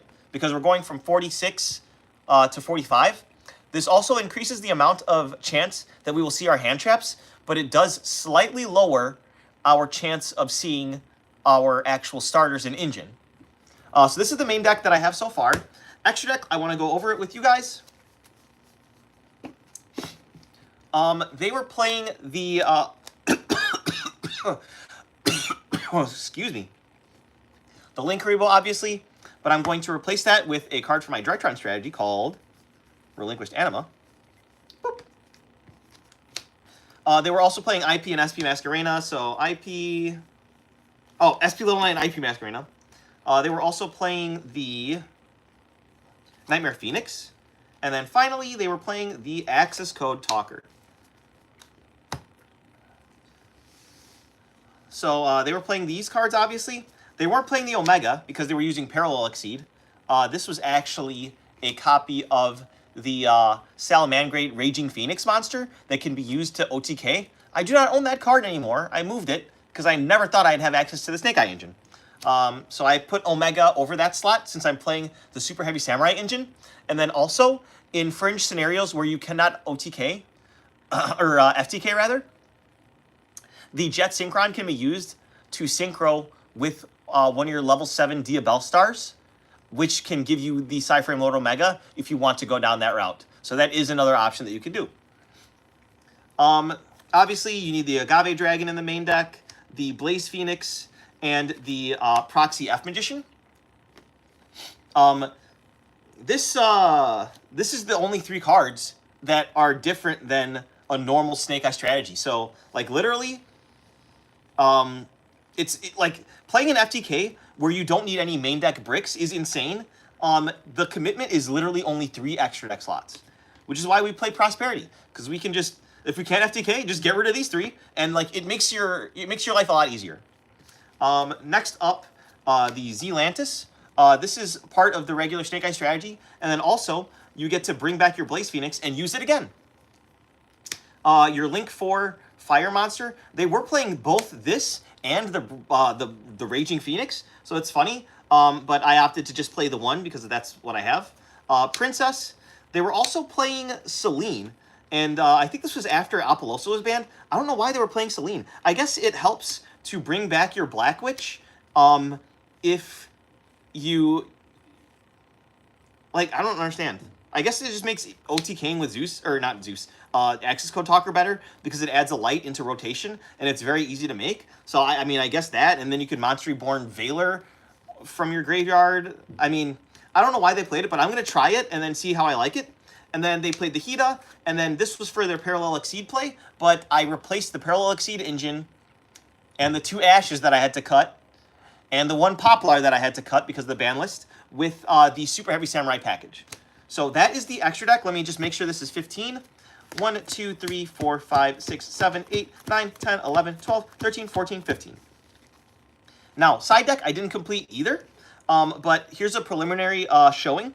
I wanted to have access to Dark because in the mirror match, you can take your opponent's Diabell Star and you can try and full combo with that, which is really strong. And you always have access to a Dark because of Relinquished Anima.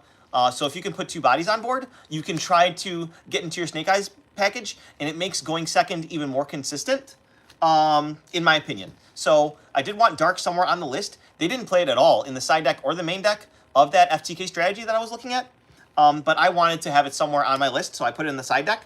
And then Baguska. So it was either this or Kiki Nagashi Fucho. I feel like it would be easier under Shifter to make Baguska with the Super Heavy Samurai package than to make Kiki Nagashi Fucho and try to live that way. Although this loses to Imperm, I just don't see how easy it is to get 2 level 1 bodies. Like, you would need to have access to the Snake Eyes Ash, and then even then, like, your stuff's probably going to get banished anyway, and you're going to need to have access to one of your Oaks. I think I just talked myself out of this. I don't think Baguska is correct. I think I side the Kiki Nagashi Fucho. Alright, so I'm going to cut the Baguska for the Kiki Nagashi Fucho. Maybe I can play both. I don't know. Alright, I'll just play both for now. Just for now. And then for the rest of the side, obviously, when you're going first, you don't need like all of the hand trap type disruption. The main deck hand traps are just basically if you lose the die roll. When we're going into games 2 and 3, say we lost, we can put in Anti-Spell Fragrance and Skill Drain. And then if we were playing Thrust, we could play like a Daruma Cannon, some Dimensional Barriers. Even if you want, you can play Silvera. This is just like thoughts that I had. And then since there's a lot of FTKs running around, you can also play the Spooky Dogwood, which makes it like impossible to FTK. Like it stops not only Tempai, but also it stops the Gimmick Puppet FTK, and it would also stop this FTK as well. And then I do own one Molcharmi Perulia. I would love to move this if anyone wants to get this $100 card off of me. But I mean, it's another crossout target, and if you're going second, you can also try to use it on your opponent to draw a couple of your other hand traps. So I figured I would use it while I still own it, but I'm trying to get rid of this. So this is 1, 2, 3, 4, 5, 6, 7, 8, 9, 10, 11, 12, 13, 14. So I could play one more card, like a Harpy's Feather Duster, or probably a Thrust, but I don't know. But I don't want to worry about the side deck right now. I want to worry about the main deck, and I want to show you guys the actual FTK, and then we can end that portion of the video. So from what I gathered, the FTK needs to have the full 5-card hand. So 3 crossout designator is fine, but you need to be able to set one of the cards in order to get to the full damage. You need access to Snake Eyes Ash, and then also to Dia Bellstar. So this could either be a Bonfire or just Snake Eyes Ash altogether, or like outright, and then there's the Dia Bellstar. So I'm going to try and replicate this combo, and we don't edit around here. We're live streaming, in fact, so if I mess up, then I mess up. All right, so I believe you start off with Snake Eye Ash. Activate effect Search. This is going to get you your Poplar. Now you can activate your Poplar to special summon itself. Activate the effect to Search. This is going to give you your field spell. You need as many face-up cards as you can possibly get. So we're going to get Divine Temple of the Snake Eye. We're going to go ahead and activate Divine Temple. That is going to place our copy of Oak. Now we're going to use Ash to send the Oak to the graveyard to summon out our copy of Snake Eyes Flamberge. I think we Dia Bellstar here, ditching Crossout, because we need something in grave for Flamberge to spell and trap to get enough damage from the Blaze Phoenix. This is going to activate our Dia Bellstar to set the way that we can access our Jet Synchron, which is original Sinful Spoil Snake Eye. I think we're going to activate it here, sending the Dia Bellstar to get access to the Jet Synchron at this point. So we're going to access the Jet Synchron. Oh, man. Then I think we just make Proxy F Magician here instead of IP Masquerena. This will trigger the Flamberge effect. I don't think we're... Oh, shoot. No, hold on. I messed up. Let's go back.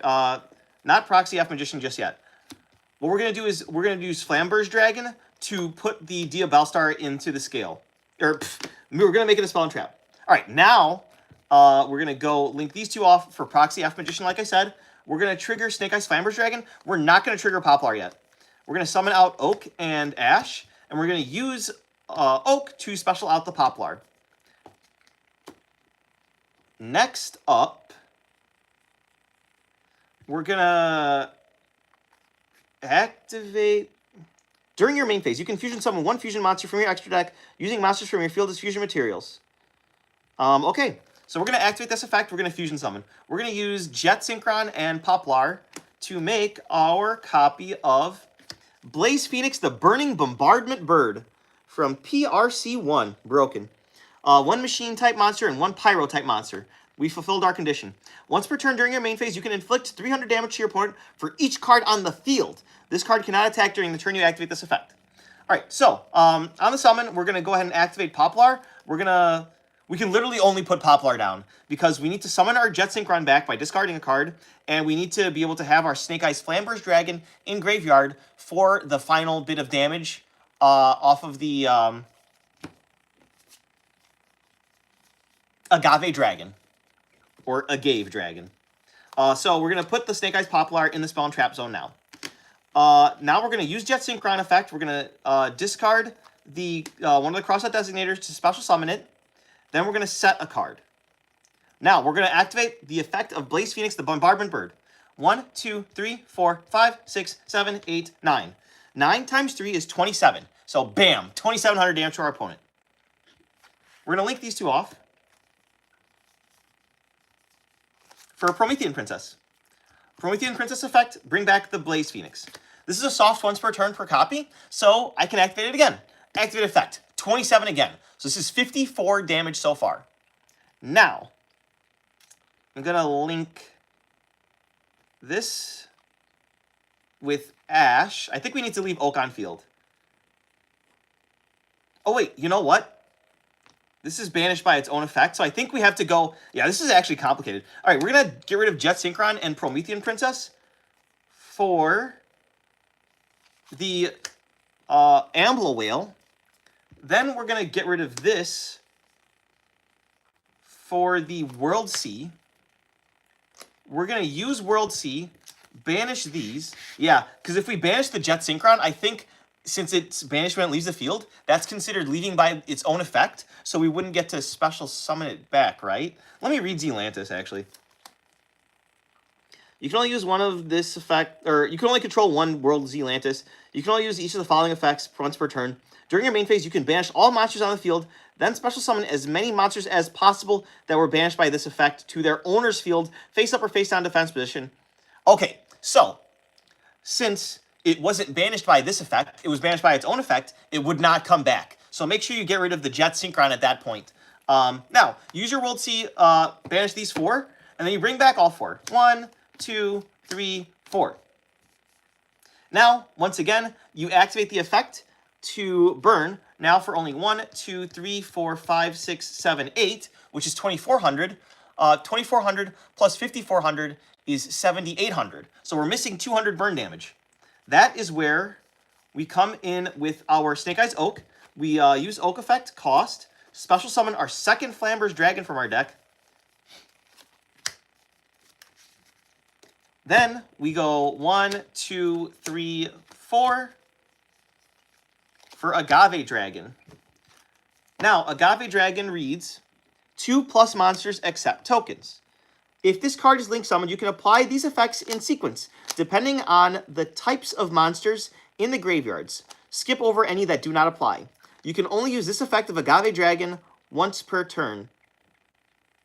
Alright, so the first effect is inflict 100 damage to your opponent for each dragon. So we count the number of dragons. We have 1 Flamberge Dragon and 2 Flamberge Dragon. So that's 200 damage, your opponent's dead. Just for the class, we can read the other effects. This card gains 200 attack for each dinosaur. I don't think there's any dinosaurs in here. Your opponent's monsters lose 300 attack for each sea serpent. We've got World Sea Zealantis, but I think that's it. Yeah, that's it. And then you gain 400 life points for each worm. I don't think we have any worms in grave. No, we don't. All right, so yeah, so you burn your opponent for the 200, and they're dead, so they don't get a turn at all.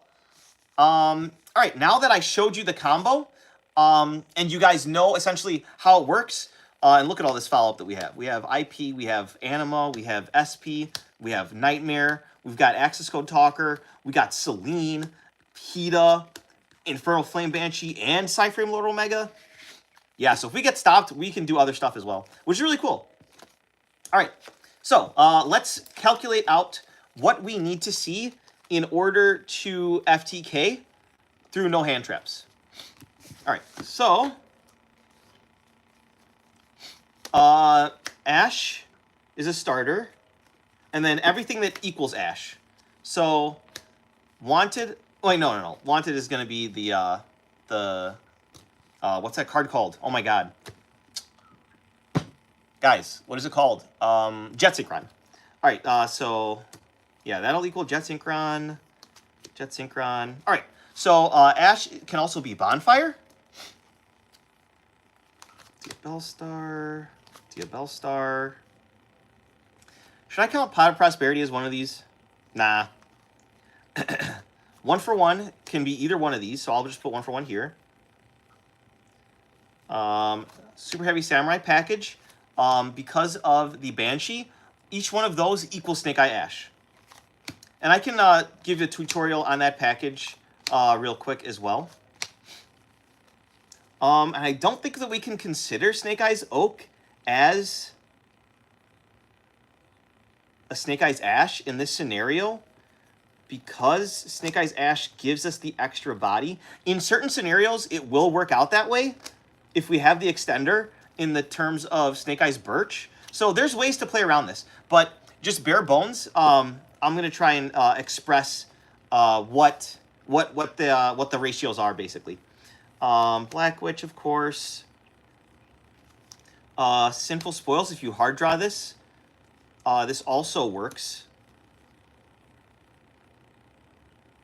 Poplar wouldn't work. Jet Synchron, if you draw it. I'm trying to think how I could get this out of my hand, because it only fuses from field. So if I can't use my normal summon, I don't think drawing this actually does anything good. Well, actually, no, because you would also need to draw it with Diabellstar, the Black Witch. So no, that doesn't work. All right, so what we need is 1, 2, 3, 4, 5, 6, 7. One of these 7 plus 2, 3, 4, 5, 6, 7, 8, 9, 10, 11. One of these 11. So 7 and 11.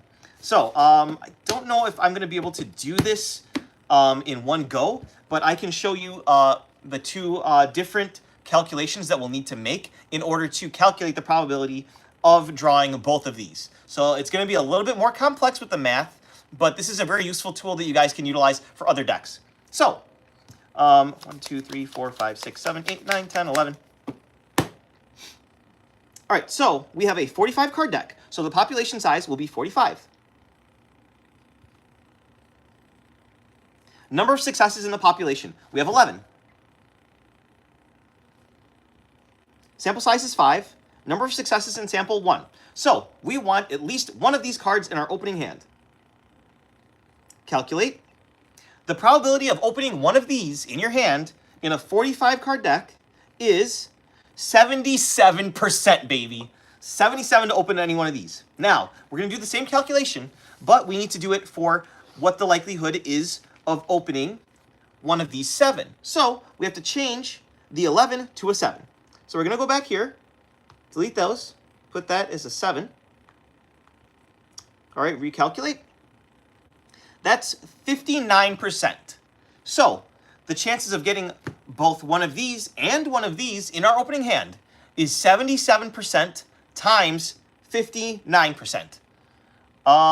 What is 77 times 59? Do I have a calculator on here? I'm just going to go to a website that has a calculator.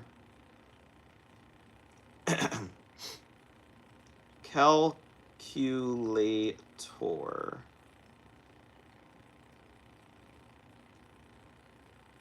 Oh, God, I just want a calculator. Calculator.com. Oh, yeah, baby.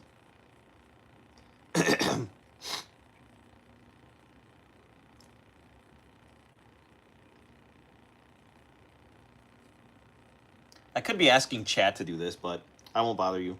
Actually, for some reason, it's not working, so I will ask chat. Chat, what is 59% times 77%? Has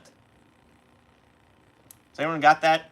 It's got to be somewhere around 38-ish, I want to say.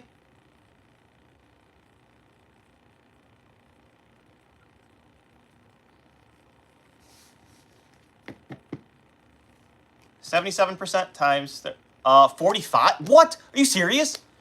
All right, so this FTK is almost going to hit 45% of the time based on drawing one of these two. And if you also happen to draw other cards, which is why I really wanted to play the Cashier package in this, which would give us more bodies and then more follow-up. I mean, honestly, 50% or like... Yeah. All right. Well, that's really cool, actually. So it's It's about 45%, but we also have hand traps, and I wanted to calculate the hand traps as well. So, we've got... Do you guys want to count talents as a hand trap? Nah. Droll, Nib, Imperm, Ogre, 3 Ash, 3 Veiler. Alright, so this is 2, 4, 6, 8, 10. 10 hand traps in 45 cards. So that's pretty bad, but let's see what are our chances of drawing one hand trap. Oh, excuse me. Is going to be.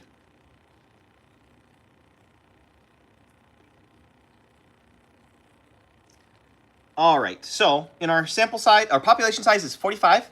Number of successes, we have 10 hand traps. So we're going to put 10. Sample size is a 5-card hand. And we want to see how many hands we're going to get at least one hand trap. At least one hand trap is 73% of the time. Let's see how often we're going to get 2 hand traps.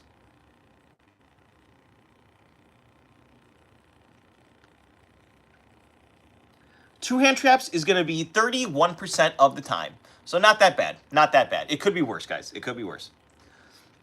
All right, guys. Hopefully you guys enjoyed that video. Subscribe for more. All right. I'll probably clip that as a video. But we could make this better, like I was saying before. Let me catch up on comments before I embarrass myself. Oh, God. Chat, I highly don't recommend breaking your leg. It's not fun. Okay.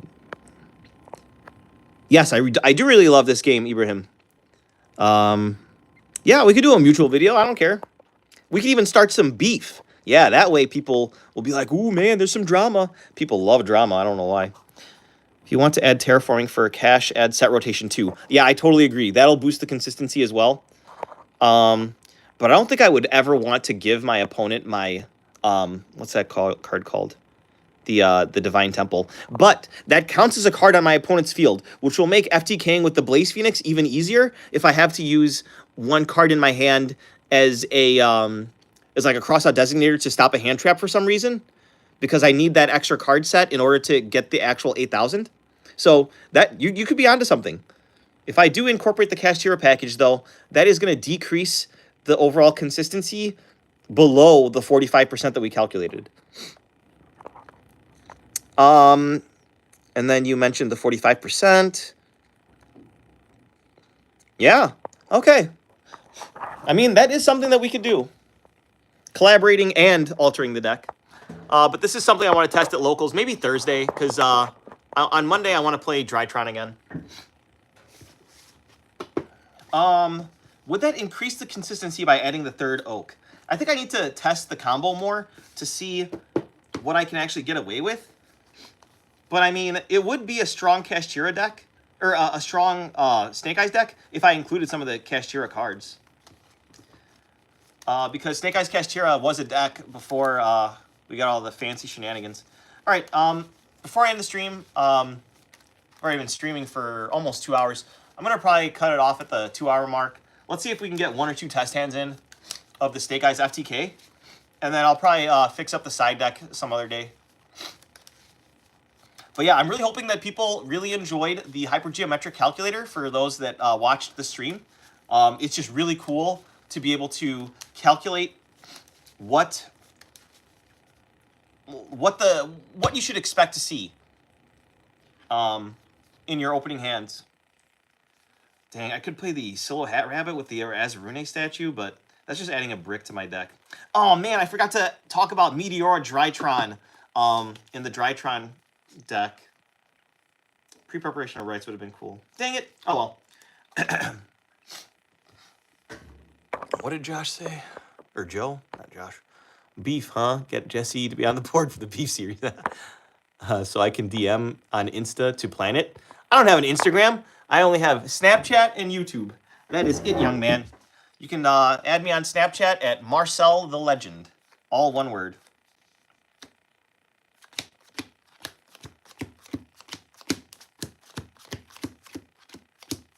I don't have Facebook either.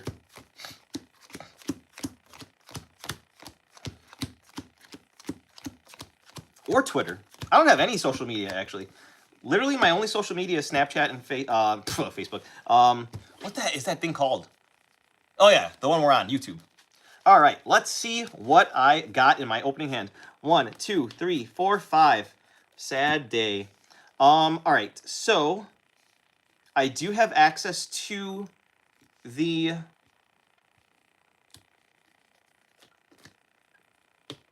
What is this called? The Snake Eyes Ash, which is fine, because this is actually really broken. Like, you don't have to FTK every time, but what I can see in this hand... I picked up some stupidly rare Gladiator Beast cards, mod play, German glass. Ooh, nice. Are they getting support anytime soon or something? Yeah, so we don't really have full combo here, but at least I get to showcase what the Super Heavy Samurai package can do. We're going to start off with Super Heavy Samurai Motorbike to search. This is going to get us our Wakaushi. This is where we get drolled, and then we go ahead and talents look at our opponent's hand, and then we just make an Omega, and then we pass.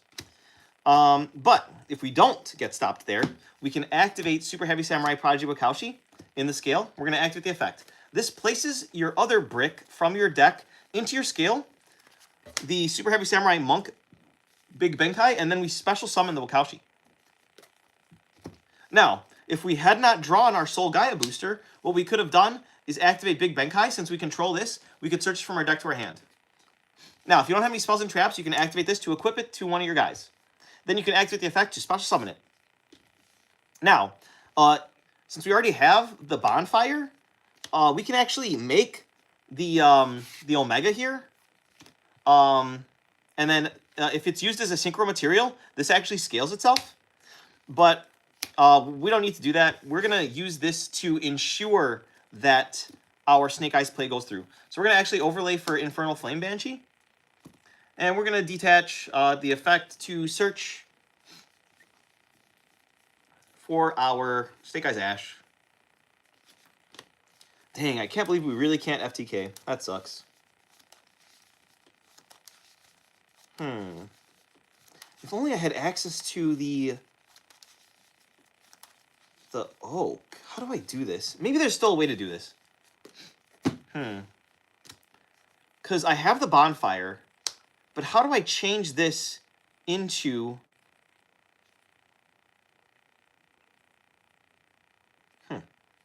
How do I change this into the Jet Synchron? Because I need access to both. Maybe I use the Poplar to add Snake Eyes' original Sinful Spoils. All right, let's normal summon Ash. Let's go... Let's go Birch for the extra body.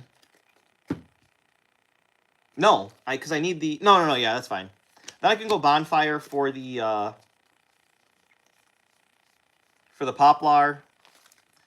Poplar can add the... Oh, but then we don't have Oak, and we can't Oak into our second Flamberge for the extra 100 damage. But I don't think we'll need that because we have the extra Infernal Flame Banshee and the Super Heavy Samurai Monk Big Benkai on field.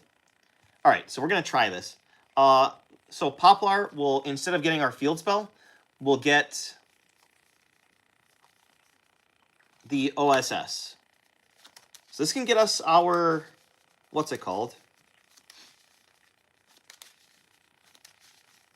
Yeah, this can. So I think we, actually, we could just special summon out the Birch. Then we can original it away for the Jet, which is our machine body. Oh my gosh, I'm so dumb. These are machines too. Huh. No, we would need to draw 2 of those for us to be able to do that. So this is still the best way to do it. And this gives us an extra body.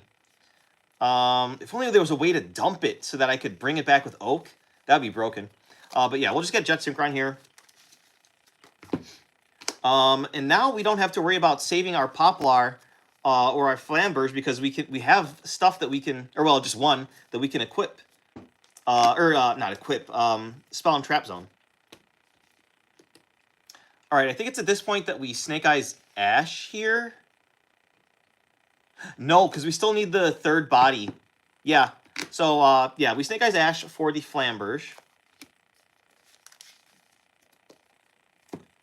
Now we can, I think we hold Poplar. Now we Flamberge for, I guess, this the motorbike, I guess. If we're trying to FTK, that is. Now we can link these two guys off. Right? Yeah. For the Proxy F Magician, then Flamberge will trigger summoning out Ash and Poplar. Yeah, I don't think this is enough. Now I can fusion summon Jet and Pop to make Blaze Phoenix. Pop effect will trigger. I can put down Snake Eyes Birch, I guess. Now I can use Jet effect Engrave to bring itself out. Then I can set talents. All right, so this is as far as we could go. Let's see if it's enough. 1, 2, 3, 4, 5, 6, 7, 8. Oh, okay, so that's only 8. I don't think we're going to be able to FTK because I think you need 9 twice first, and then the 8, and then the 200. So this is going to be 2400 damage. Active effect, 2400 damage. Boom. Next up, we're going to be able to go Princess. Princess effect. Boom. Another 2400. So that's only 4800. So we are really far off. Then we'd have to go to the Zealantis line. Link this off. Jet gets banished. For the Amble Whale, link off into World Sea effect. Banish everything. Bring it all back. And then this is only 7 now. So this is only 21. So 54 plus... Or no, I'm sorry, 48 plus 24, or 21. 48 plus 21 is 69. So we're missing 11. And we only have 1 Flamberge in Graveyard. So yeah, I just wanted to see if that would work. But now I know for a fact that if I don't have full combo, that I do not go that route. That I just go... So that hand that we saw was regular Snake Eyes combo. It depends on which way you wanted to push. If you wanted to go for the Bonfire just to get your Ash, or if you wanted to go the Super Heavy Samurai line. Either way works, but you could have used the Super Heavy Samurai line to just make Psyframe Lord Omega, and then start your opponent's turn with 1 less card, which also works. But yeah, do not try to FTK unless you have that 45% chance combo that we talked about. All right, so that was pretty cool. I'm going to do one more test hand, and then I'm going to leave. Let me just catch up on the comments.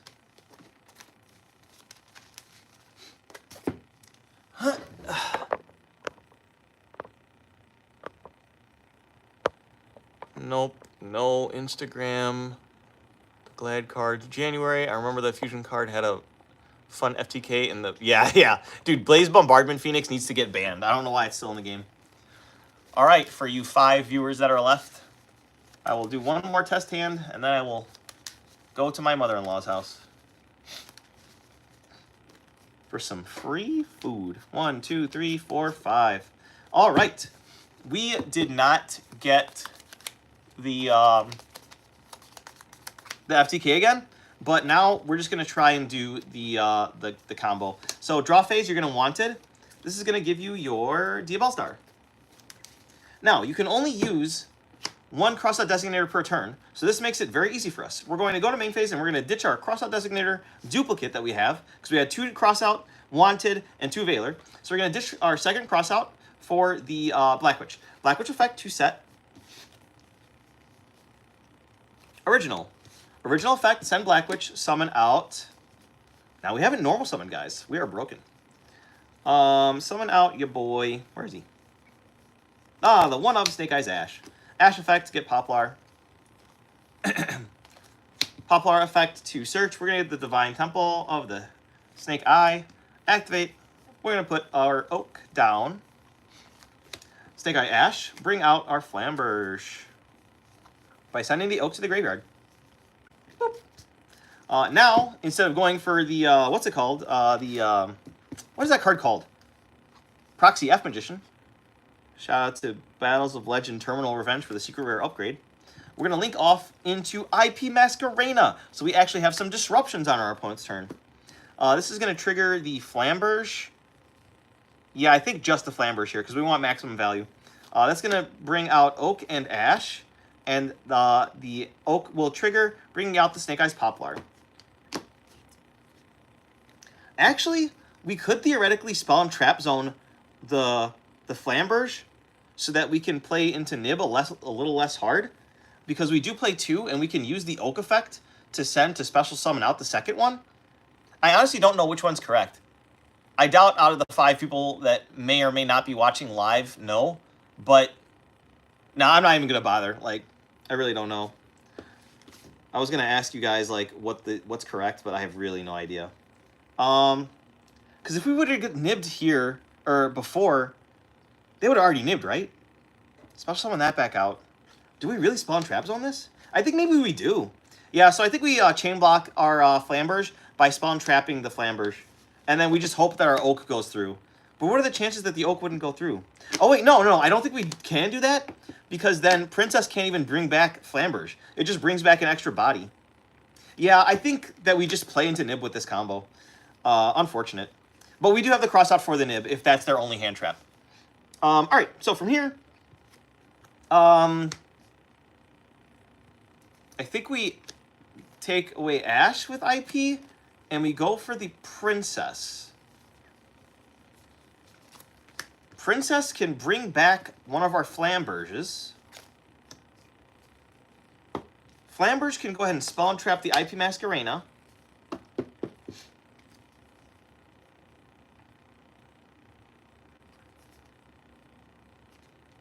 Then we can link these off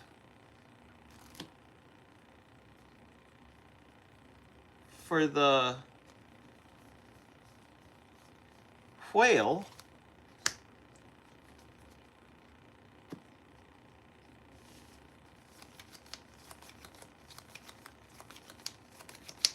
Honestly, do we even do that?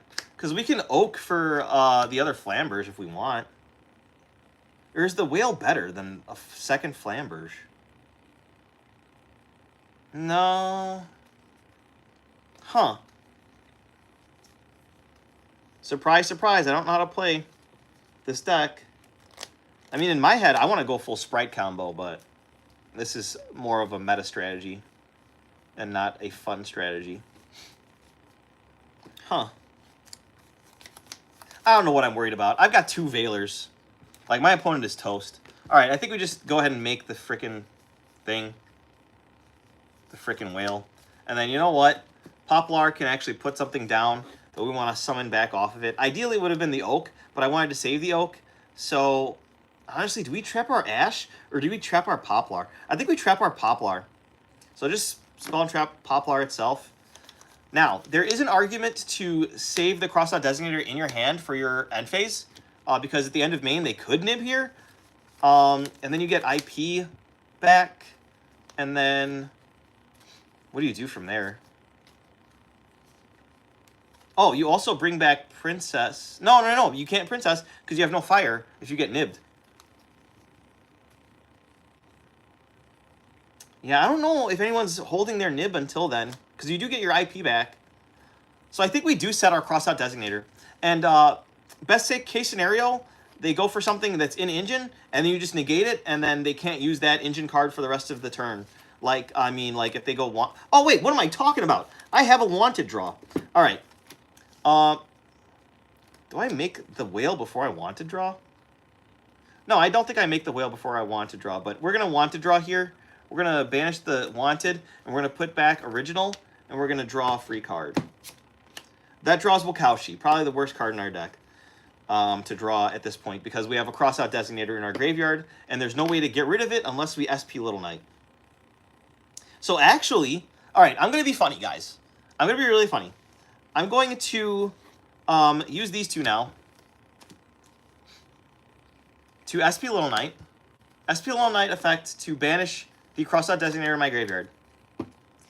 Next up, I'm going to activate Wakaushi. I'm going to activate Wakaushi's effect to scale and special summon.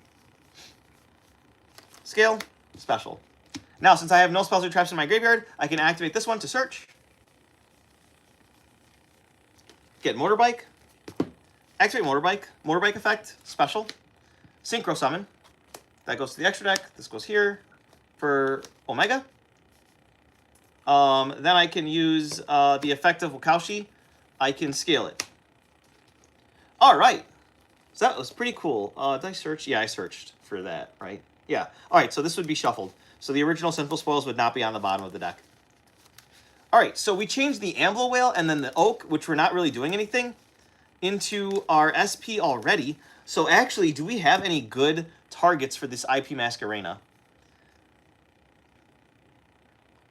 No, not even one. That kind of sucks. But I mean, it's whatever.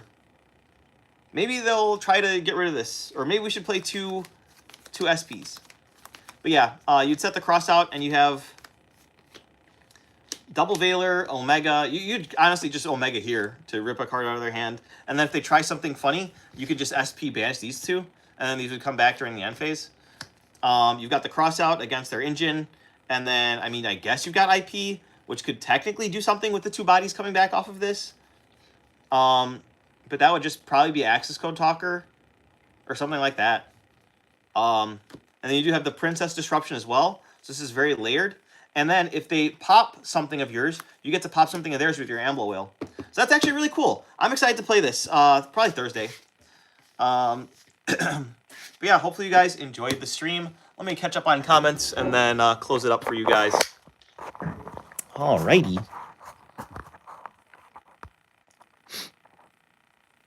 I'm a rogue player.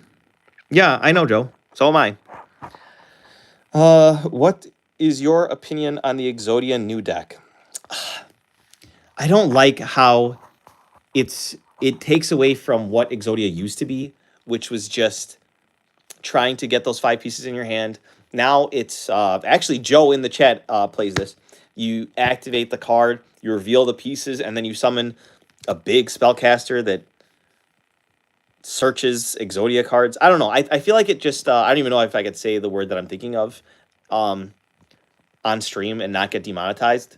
But it's making the deck not. I think that it's taking the essence away from what the deck is supposed to be. I don't like the new Exodia cards, and even if I had access to them, I would not play that. But speaking of Exodia, boop, got my QCR set right here, sitting next to me. I got the head, and I got all 4 of the pieces from the tins. Dang it. Let me show you. Oh, wait, not these. Yep, here's my 4 pieces, and then here's my, in the wrapper still, Exodia head. Really nice. All right. And then the rogue player thing was a response to you asking about the Snake Eye combo. Yeah, I got it. I understand. You're not going to know which thing to put in the spell and trap zone. But that's also why I do not know, because I'm a rogue player. TC Boo, Secret Village, Shifter carries, needs more support, very restrictive. Dang. Cool QCRs. Thank you, Ibrahim. All right, guys, that was the stream. Hopefully you guys enjoyed. Subscribe for more. I'll see you guys in the next stream. Make sure you watch my content. Subscribe to the channel. Follow me on Snapchat if you want. Handle is Marcel the Legend. If you can't spell it, just leave me a comment or go to my other channel and see that in. It's usually in the description of every video on my other channel that I do other stuff besides Yu-Gi-Oh. Thank you very much. So now you have to make Exodia deck that works, right? I wish. But the best strategy that I've ever tried with Exodia in the modern era was with Treasure Panda. Look up that card. That card's insane. Oh my god, that card's insane. Treasure Panda, Synchro, Dragon Link. Oh my god. All right, see you guys. Thank you very much for attending. Bye-bye.